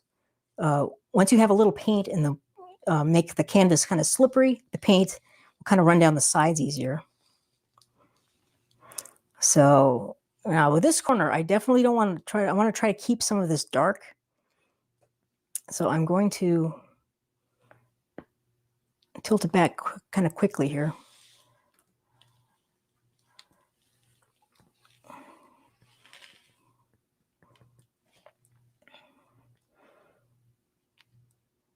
And I've got some misses on the top, as you can see, but I'm gonna just wait with those because the paint might kind of run down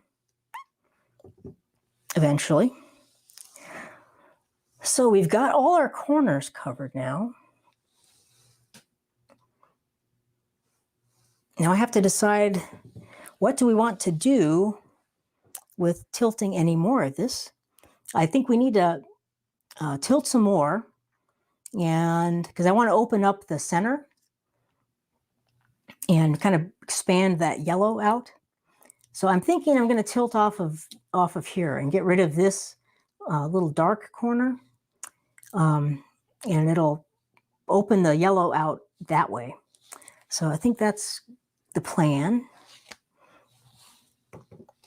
because I really like this top half up here. I don't love this down here as much.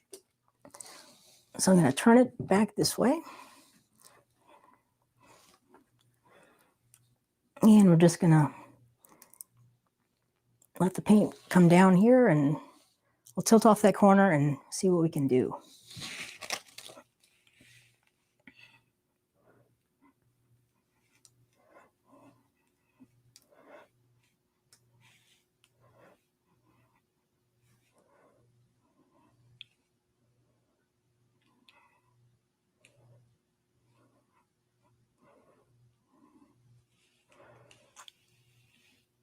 So there it goes.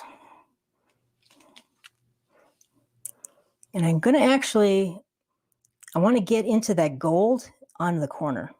So I'm going to keep tilting.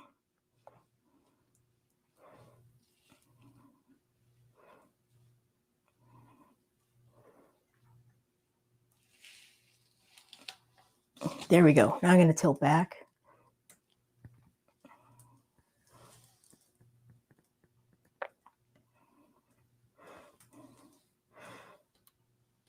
So we can kind of make that one corner like a very light corner, and then we'll have we have a dark corner. And then these two other corners are a little bit different. So that looks pretty good. I'm going to kind of tilt. I want to bring that yellow back down a little bit more.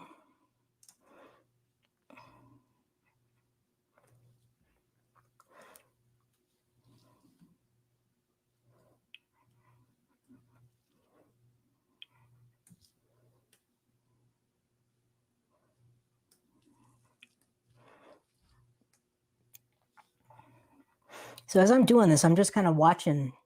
I'm looking at kind of the whole panel, the whole painting, because I don't want things shifting.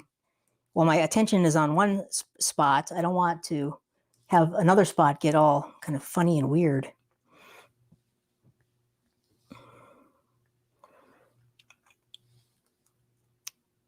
So I like that. Now I'm going to tilt back again this way.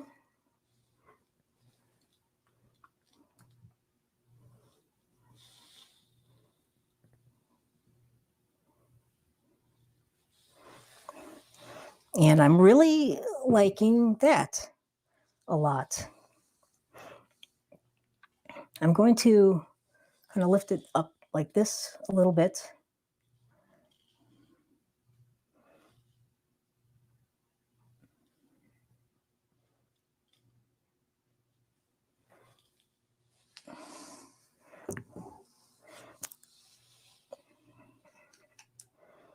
So I think I'm going to call that good. I probably should have tilted off all of that gold too. It's kind of distraction. It's kind of distracting me now. This corner. At this stage, it's a little late. I should have done it before. I could try it though. Let's give it a try. You can kind of test it and see if you kind of tilt it and kind of aim for that corner, and you can kind of see if the paint is willing to move back there, if you have enough of it. Sometimes it's just too late. I should have done that. I should have corrected that when I initially tilted that, but, well, it is moving. Maybe I can get rid of it. And as we're doing that, other things are opening up and expanding. So we'll just see here. I'll just have to, this is kind of where the patience comes in. You have to kind of, because the paint will only move so fast at this stage, but it's moving. Kind of getting rid of it. And I'm always kind of adjusting the angle.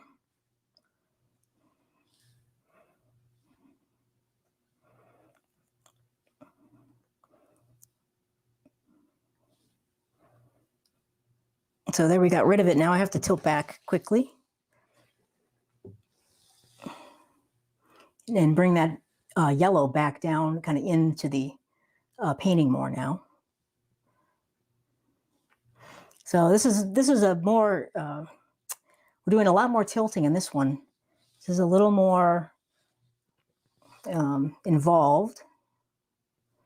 But usually when the paintings get larger and you're working with more paint, you have more chances to tilt, and they get a little more, complicated in a way.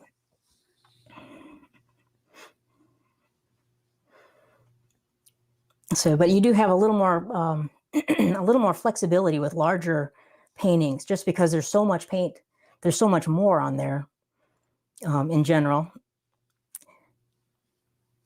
that you can kind of move things around a little bit more. So I'm liking that. And see, I'm getting some telltale signs right now that we're done with our stretching, and I'll show you what those are. These little cells that are popping up right around here, these little tiny red ones, those are kind of like, and right here, those are those little tiny kind of like pearl cells. And we're kind of getting close to overstretching at this stage, but I'm really kind of happy with it right here. So I think I'm going to just leave that alone. I think we've got a very cool painting. So I'm going to, actually, I want to turn it and take a look at it from this side. I like that. Cool.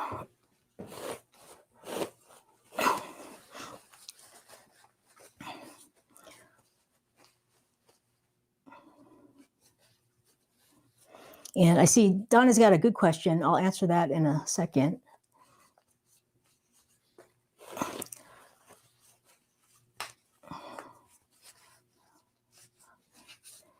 I'm just going to get all the paint off my hands.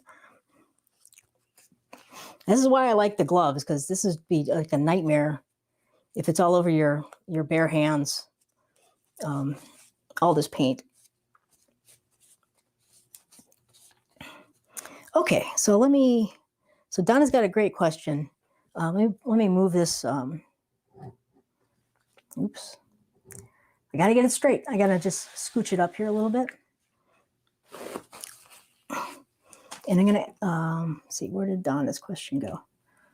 So Donna asked, what would happen if you added more of the yellow to help get rid of the gold in that corner? And that's a good question. But what would happen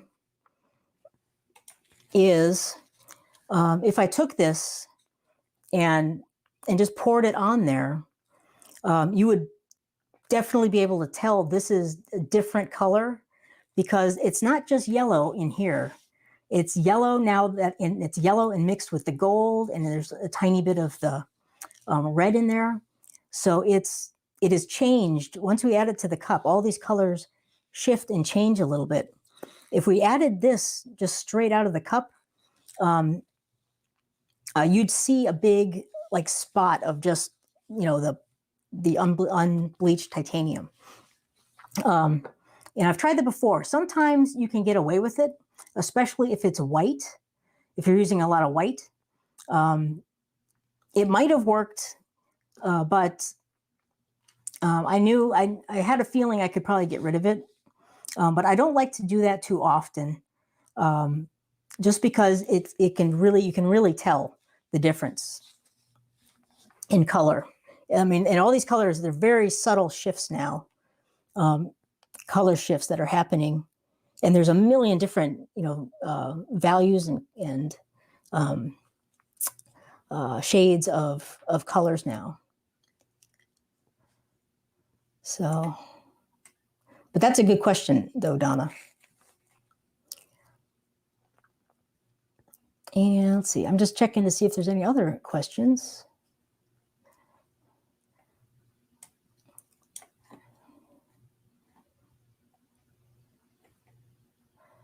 And Deborah's got a great point here. The leftover paint is great to scrape up and mix for a base coat. Yes, absolutely. That's I can do that because it's on the freezer paper down here. So you can scrape all that up and put it in one of my little covered cups, and you can use it again. It's awesome.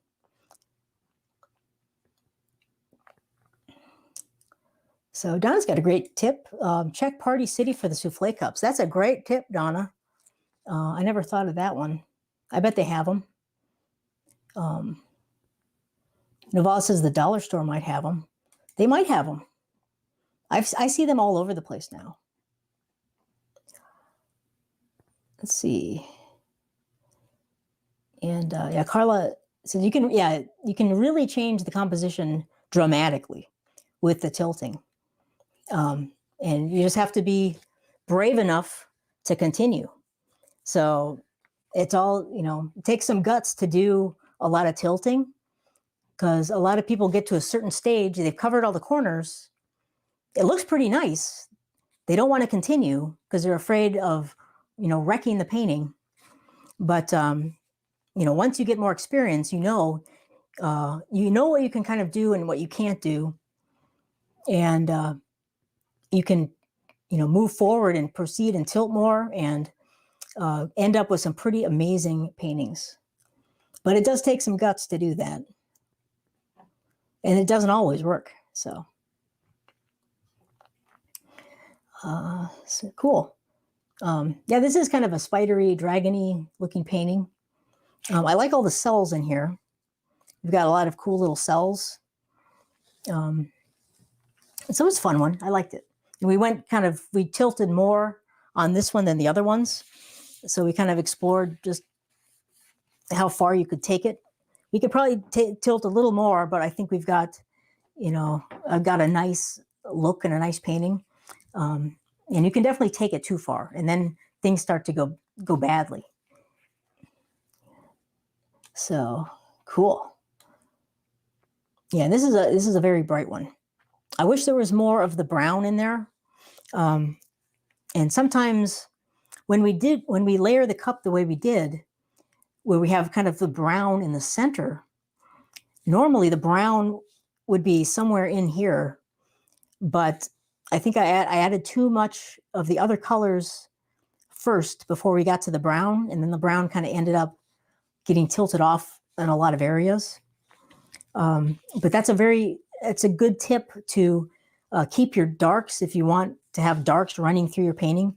If you can keep them in the center of the cup somewhere, it's helpful, and then they'll be more. They won't be like all around the edges. Like if they're the last color you put in the cup, usually those colors are gone because they get tilted off. But if you keep them in the center somewhere, usually you can keep them in the composition. So I wish we had more in that though, more of the brown in there. And Janice asks, do the cells come the more you tilt? They can develop more the more you tilt, for sure, especially when you're using metallics. But basically what we're doing when we're tilting, we're thinning the paint out, but there's friction when we're tilting and moving the paint around, because the paint's kind of sliding on top of itself. So the more we're tilting and moving the paint, it's thinning out, but that is really what's causing the cells to appear, because as the paint thins and we have this friction, the heavier pigments will kind of open up and fall and reveal the lighter pigments come up from the bottom. That is the scientific part of the of what's all happening here. So I don't get into that too much because you really can't control it. But yeah, if you tilt more, the more you tilt, you're thinning the paints out, we're getting more friction, and more cells tend to pop up. And that's basically, let me flip over here quickly. Hello again. But all that friction, basically, there's one technique that is probably the most, I feel it's the most tricky one, aside from the bloom, but it's the most scientific one, and it's called the dump and swirl. And that's like the pearl pour. And that's where you're really relying on the paint consistencies, and you're really relying on all the friction to develop those cells. So with that technique, you're putting puddles of paint in the center of the canvas, different colors.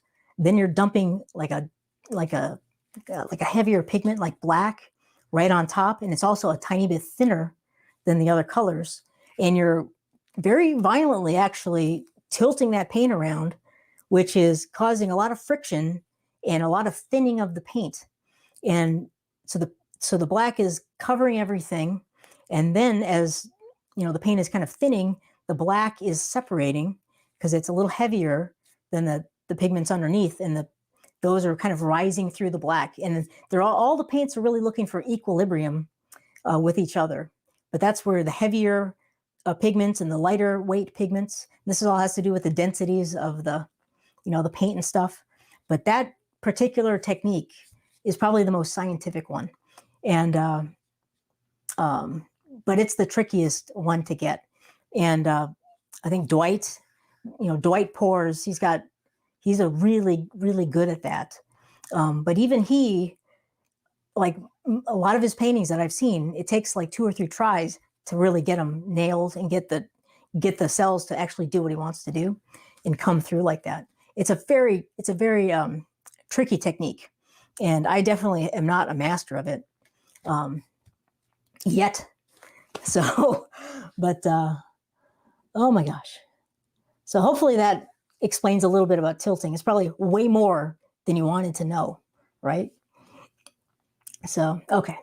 Well, I'm going to, let me flip this back quick. I'm going to just move this out of the way, and then we'll get our last canvas out, and we'll do something fun, I think. So let me get this out of here.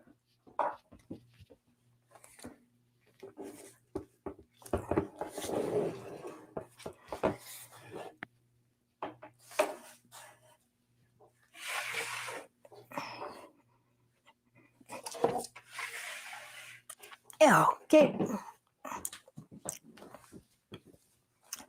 Okay, let's see. I'm back. So I decided just to leave the tray back there. This is our last painting, so I'll just use the paper that's down. And so let me see if there's any other questions. And then we'll talk about this last little painting, which is, I don't have planned, so I don't know what I'm going to do. So I'll ask for your input to see what we're going to do. I thought that might be fun. So, and let's see, are there any other questions? I don't see any here. And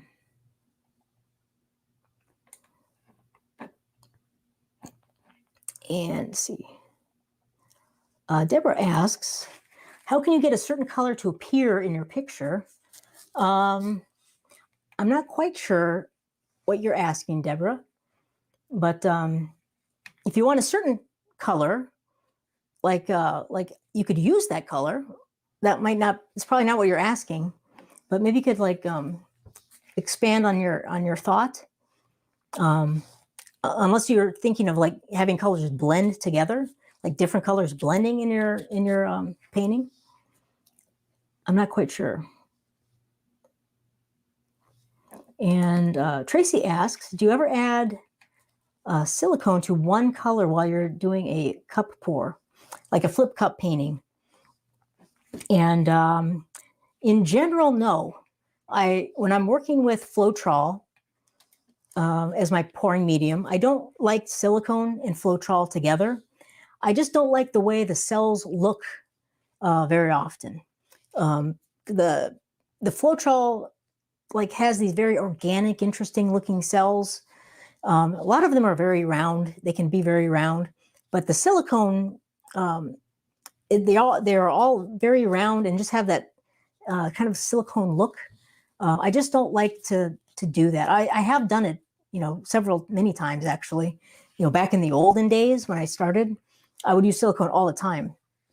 But then I started using less and less, and I just kind of liked the paintings the way they looked more and more without the silicone. Now, the one exception to that is if I'm using the glue base medium. If I'm using the Elmer's glue and water medium, I love using silicone in my paints with that because the silicones have a very unique, beautiful look with the glue-based medium. And it has to do with the glue. It's like the glue is the key to those types of paintings.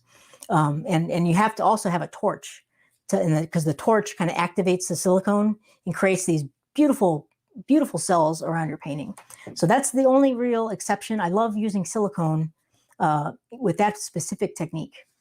And with that specific pouring medium. Let's see. When you pour it in your cup. So we're back to Deborah's question about get a specific color when you pour it in the cup. It depends. I guess it depends on the color you're going after. There's a lot of ways to get specific colors. Like if you're talking about mixing custom colors, I think if that's what you're talking about, then you can do that many, many ways. Yeah.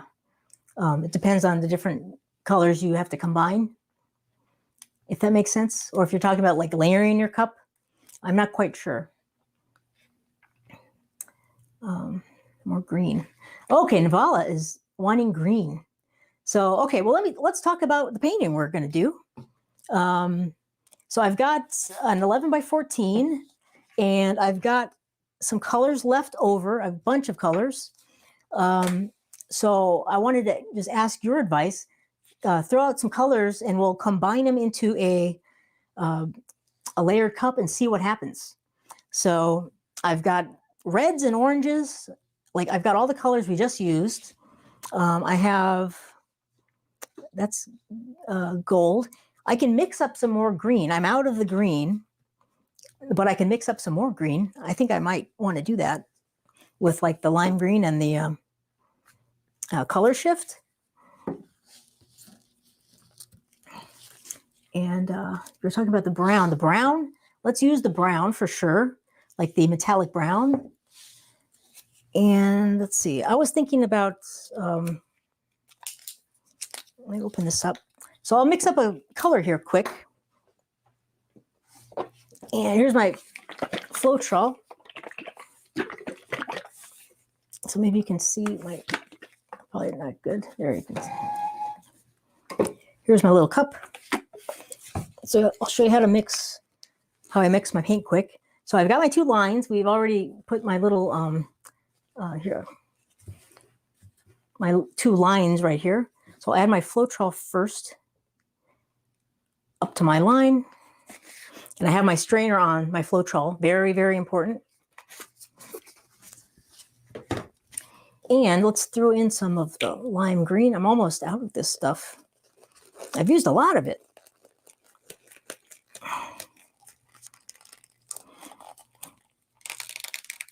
That is it. For the lime green, I'm going to grab just a wooden stick. And then I always like to shake up the craft paints. The two paints you don't have to shake, but I always shake up the craft paints. And let's throw in some of the, come on. There is the green. So we've added kind of half of the Liquitex, half of the color shift into the Floetrol. Just mix that up. And purple, that's a great idea. I love purple. And Carla's got a great question. And is there a certain way to layer so they don't get muddy? Yeah, that is one of the big goals of layering, is to avoid mud. And that all has to tie into color theory, really, and what colors work good together, what colors will make mud. And I'll talk about that because we'll definitely have that issue if we mix all these different colors together. So I'll talk about that a little bit. That's a great question. Okay, so we got this crazy green, and we'll use some, I'll use gold for sure. I'll use some pyrrole red for sure, the brown, and maybe some of the, our light color will be the unbleached titanium. And then I'll mix up a little more purple, and then maybe we got it. So this is coming together. I always like to kind of, probably can't see this super well, but turn my cup as I'm mixing. Okay, so that's looking good. We've got it all nicely mixed together. Now I got to check the consistency. And it's pretty darn close right there. I'm going to add just a tiny bit of water to thin it out just a hair.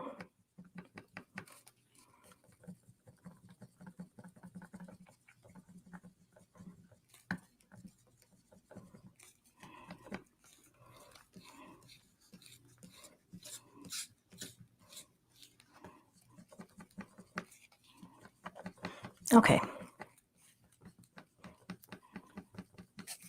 So I got that. Let me just see if I have a purple that's on my, oh, I have one up on my shelf. I'll grab that. Then I won't have to mix anymore. Okay, that's good.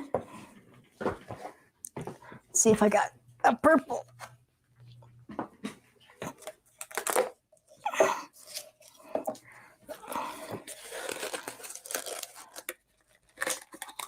Here we go. It's a metallic purple even. That's even better.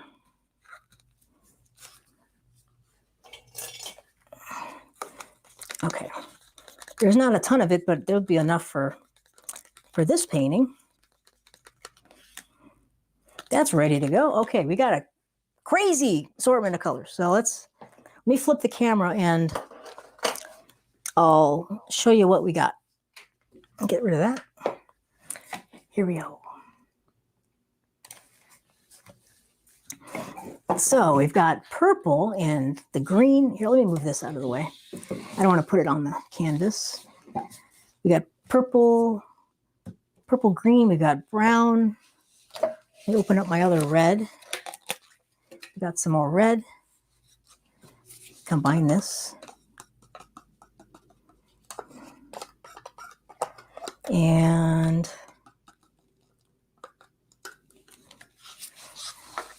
we've got gold, of course. I love my gold. And we've got our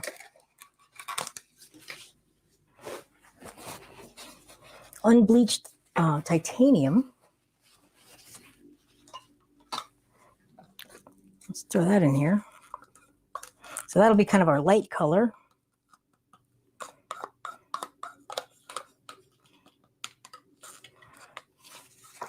Okay, so here's a whole bunch of crazy colors. Now, the order layer, let's just talk about colors here quick and what would happen if we layer them next to each other. So right off the bat, red and green, these are complementary colors. They're right across from each other on the color wheel. So if we combine these together, we're going to get mud for sure. So we don't want to put these right next to each other in the cup. Now, purple and yellow, like this is kind of a yellow. Purple and yellow are right across from each other on the color wheel. So if we added these, we'd get some kind of like a muddy grayish color. So we don't want to put these right next to each other. So in order to do our layering, now, and also, you know, gold is basically yellow. So ideally, I wouldn't want to put the gold and the purple next to each other either. So we want to keep these as separate, and we want to keep these kind of separate. So what we need is a barrier color, or like a buffer color, something we can put in between these so that they don't like mix in the cup. So we've got this brown, which I think would probably be a good color. And brown has got red in it. So brown will work with red. Brown, you know, is already brown, so it's already kind of muddy. But we could also use black if we wanted to, but black has got green in it usually. So black and red will kind of don't like each other that much. They'll make some kind of a green. But we've got the green, now the brown and the green are going to make some kind of an interesting kind of muted greenish color, but I don't mind that too much.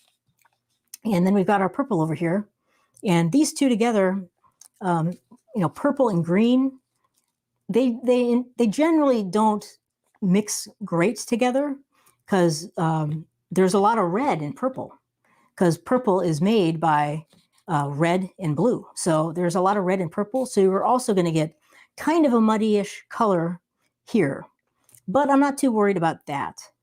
So, but we could also, if we put a barrier color here, like a yellow between the green and the purple, you know, these two might not be great together, but they'll work probably better than the green.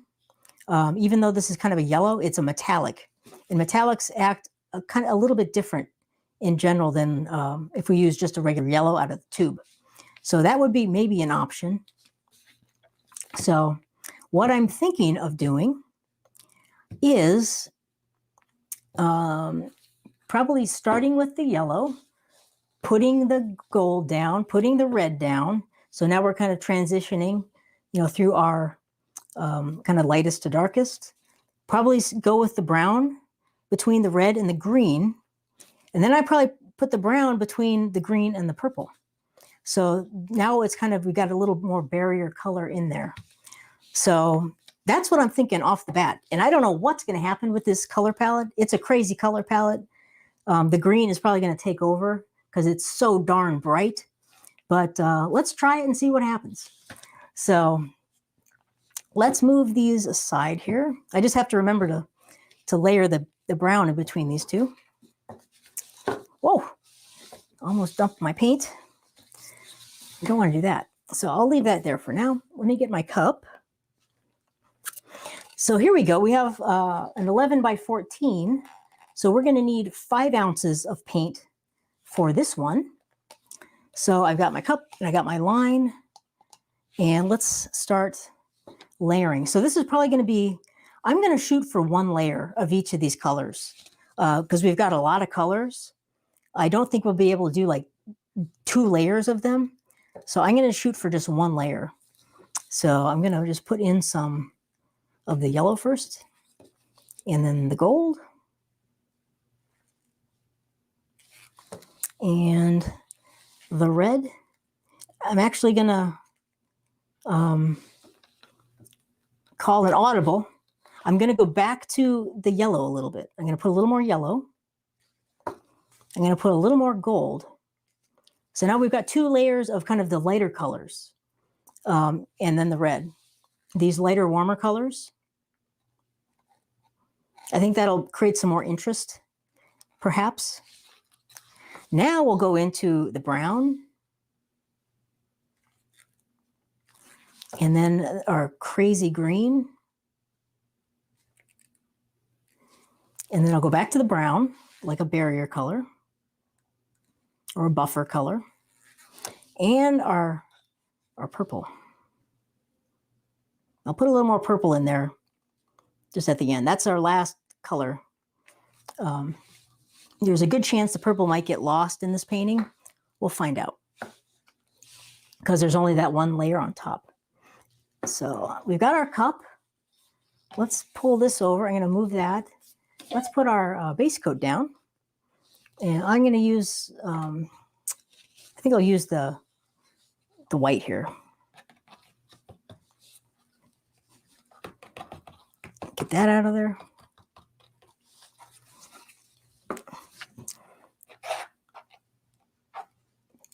So I have no clue what's going to happen with this one.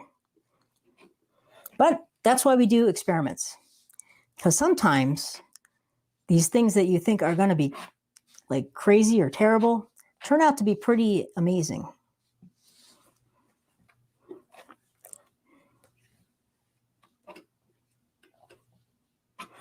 So we've got our base coat down.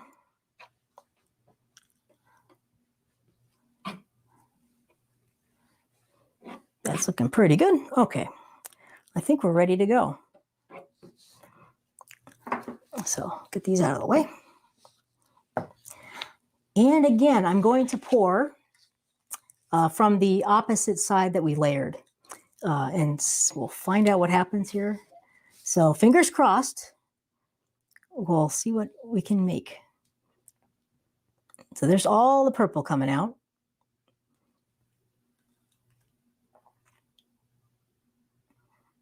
But again, I'm just going in a very kind of small stream. And there's the green.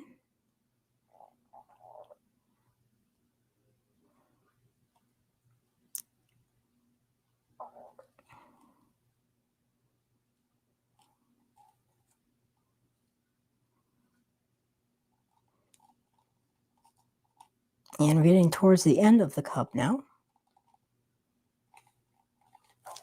So I'm going to tilt the cup back. That will kind of stop the drip and then grab it. That one was a close call. Okay, so there we go. We have a great big paint puddle. I kind of like that there's purple, that I added that purple. Maybe we can keep some of that in the painting. So far I like it. This green is wanting to just jump out of there. So let's start with our expanding of the paint puddle.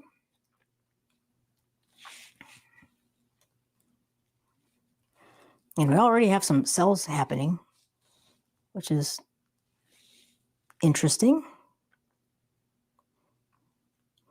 And right now I'm going to stop for a second. I don't know if I have any purple left, but I'll show you another thing you could possibly do. I don't really have any, but see right now, if I tilt this, all that purple is going to go. But if we add a little bit more paint, this is called like a flow extender, people call it. Basically what we're doing is there's an edge here to the paint. We want to kind of bring that edge out a little more because the base coat helps the paint slide around, but this paint is still sitting on top of the base coat. If we add paint like right next to it, it's sitting now next to our paint puddle, so it'll kind of help. It'll help pull that over without rolling over all that purple. So, but I'll leave that there for now. I'm going to move the puddle down this way.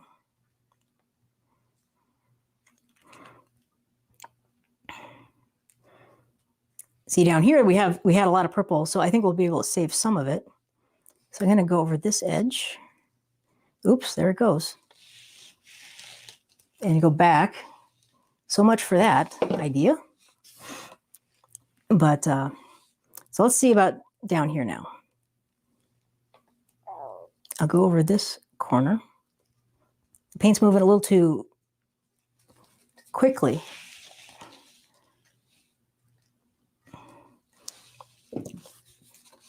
But we kept a little, but that's not what I was shooting for.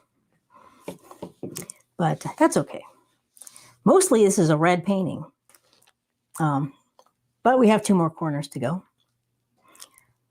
So, but this paint is I think it was the purple is a little bit thinner. And the paint is really wanting to move quickly.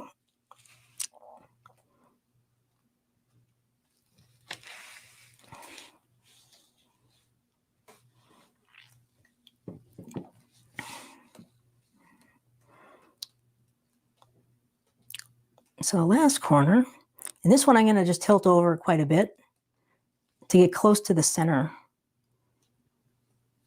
and then tilt back. I just want to get rid of a lot of that red because there's way too much red. And I got a chunk of something.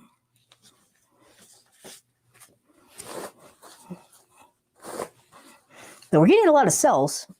The gold is doing a lot of cell things.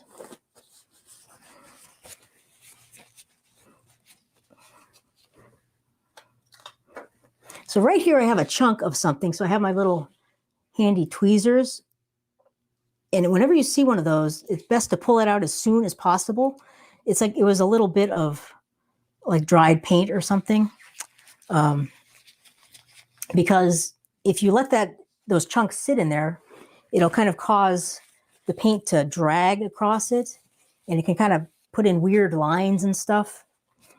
So if you see chunks, try to get them out as fast as you can.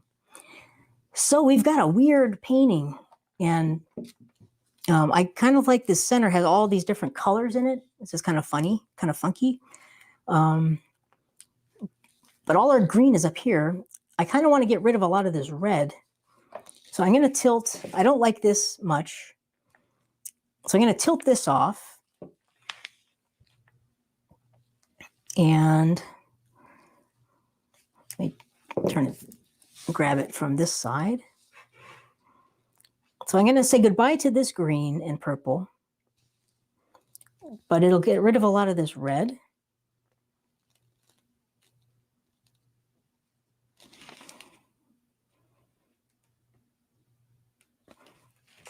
Here we go. And then I'll tilt it back.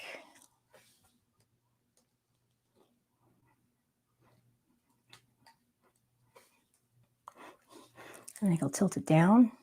See, again, I'm getting, this paint is moving very quite quickly. I'm not exactly sure why, because it's the same paint we've been using.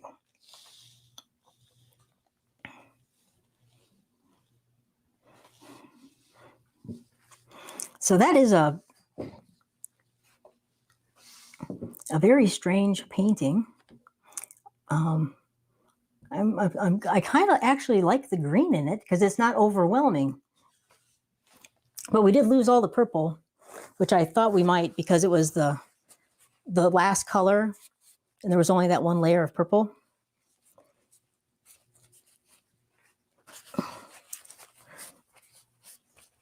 But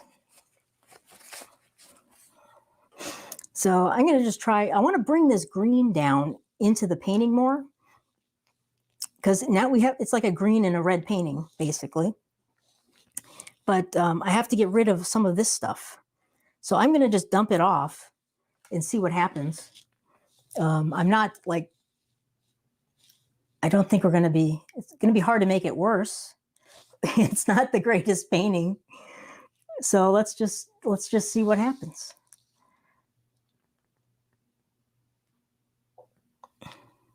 So most of this stuff on the bottom is all going to go away.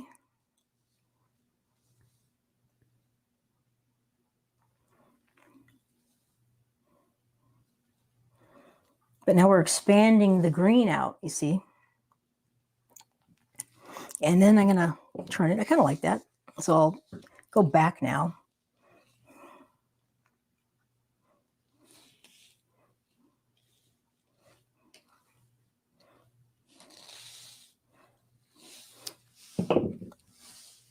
So there we go. I don't think it's a, one thing that bothers me now is I don't like the green corner is like way too green. So yes, Deborah says, get rid of the green. I'm going to get rid of the green.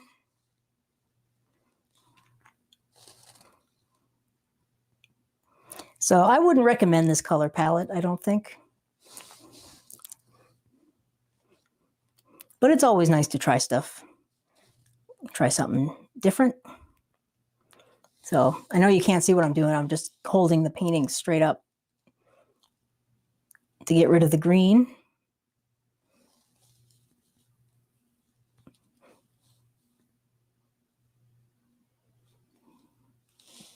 But okay, now I want to stop and go, and I want to pull the green back down into the painting. Because now this green is very pretty because it's been mixed with the brown. So we have much more of an earthy, kind of grassy green. So that's a much more subtle, attractive green than that crazy neon green we had. And see right here, again, I'm going to point this out. See how we get all these really dramatic lines? I don't like those. It means we're moving the paint too quickly. So I'm going to get rid of those in a second. I just want to kind of pull the paint down. So I'm holding it straight up. And then, see, now we see these are really exaggerated, these lines. I don't like those at all. So I'm going to tilt those off.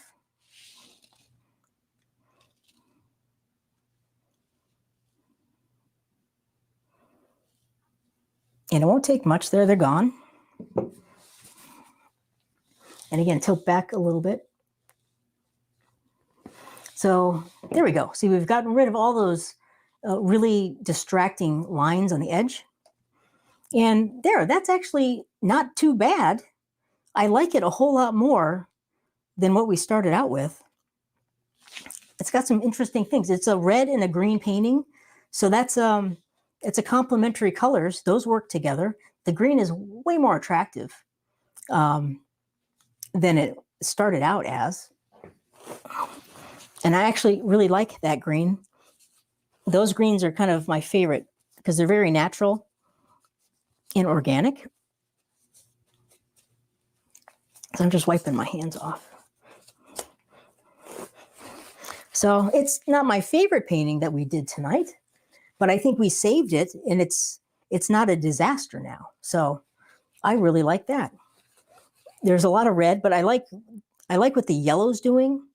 So we have interesting shapes, interesting lines moving around. The gold is cool. We have some cells. So I think that turned out okay. Not too bad. I probably will not go back to that color scheme, but you know, it's always nice to try stuff. But look at this. We've got a very interesting color mix down here. So that's always kind of fun to see what the paint does as you're tilting. You get these interesting puddles of color. So sometimes those are gorgeous and beautiful, and you want to keep them. And you can, if you pour on the freezer paper, you could let this dry, and then you'd have this amazing, well, not in this case, this isn't too amazing, but you'd have these really nice acrylic skins you could save, use for other things like collage or jewelry or stuff like that.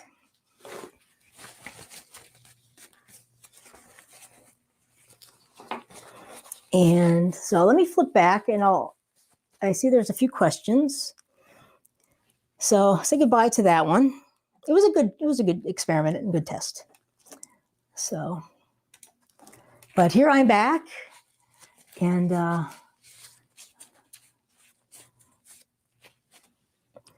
Deborah has a great observation, I think.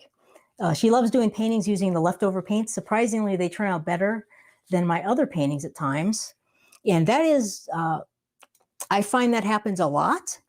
And one of the reasons, I think, this is just me, you know, hypothesizing, is because all the paint's mixed up. You're just grabbing colors off of the shelf. You're not worried about it.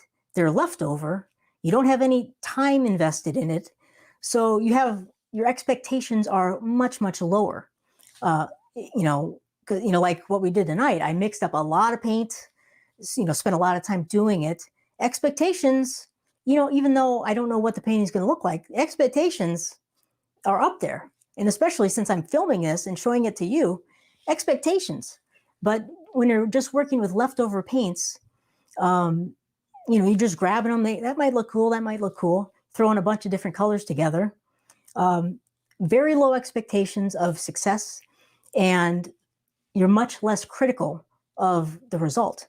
Not that it's like not good or anything, but it's your interpretation, and you're not expecting anything amazing to happen. And oftentimes that's when amazing things happen. So I just want to point that out, because it is very, the more I do this stuff, art in general, but especially paint pouring, the mind plays a huge role.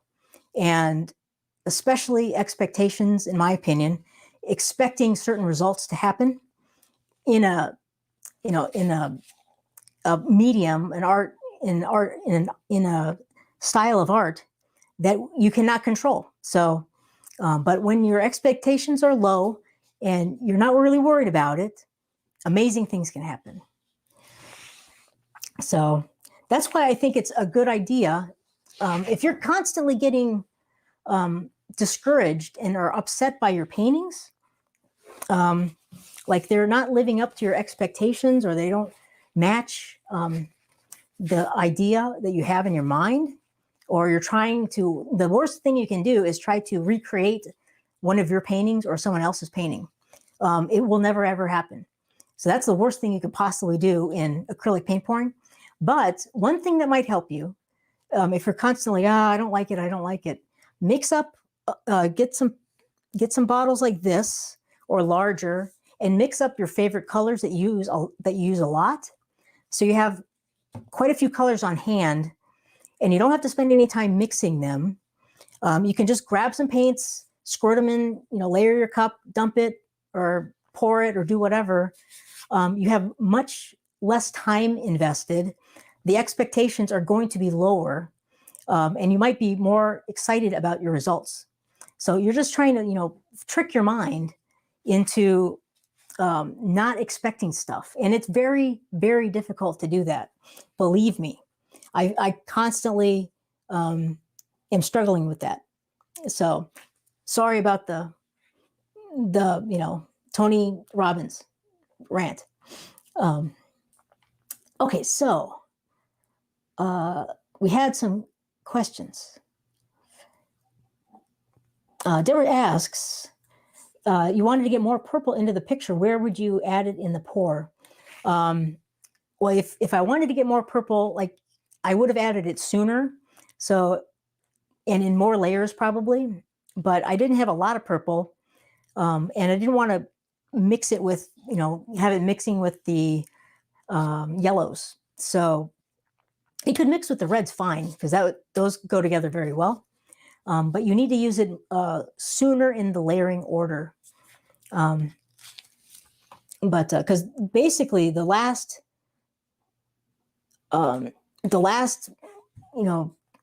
three colors you add to your cup are generally going to be tilted off the edges. Because all of that stuff at the end of the cup is what leaves first. All the stuff that you started within the cup is going to be more in the center. Carla is off. Thanks for joining us, Carla. I hope you had fun. It was great to have you here. Great questions, by the way. So, well, anyway, I don't see any other questions right now. So I think, wow, it's late. So I will say maybe we'll call it a night, an evening. We did 4 paintings. That's a lot. I think 3 of them turned out really nicely. The 4th one, not that great, but not too bad. So, but I think you definitely learned how to do straight pour. So I'd love it if you would try a straight pour. Maybe use some of these colors we tried tonight, maybe the Halloween-y pour or more of the fall color pours. But thank you so much for joining me. I hope you enjoyed yourself, learned something, I will be editing this video and I'll get it up in the membership as soon as I can. So I'll be working on that tomorrow. And until next time, I will see you very soon, and we'll have another great painting session. I think next up is probably, I'm going to do a, not a live video, but an overview of the straight pour, and that'll be up in the membership probably next week. And then after that, probably a Q&A, a live Q&A. So, but thanks for joining me, everybody. Great questions. Thank you for the great comments. I will see you very soon. Have a wonderful evening. I'll talk to you later. Bye-bye.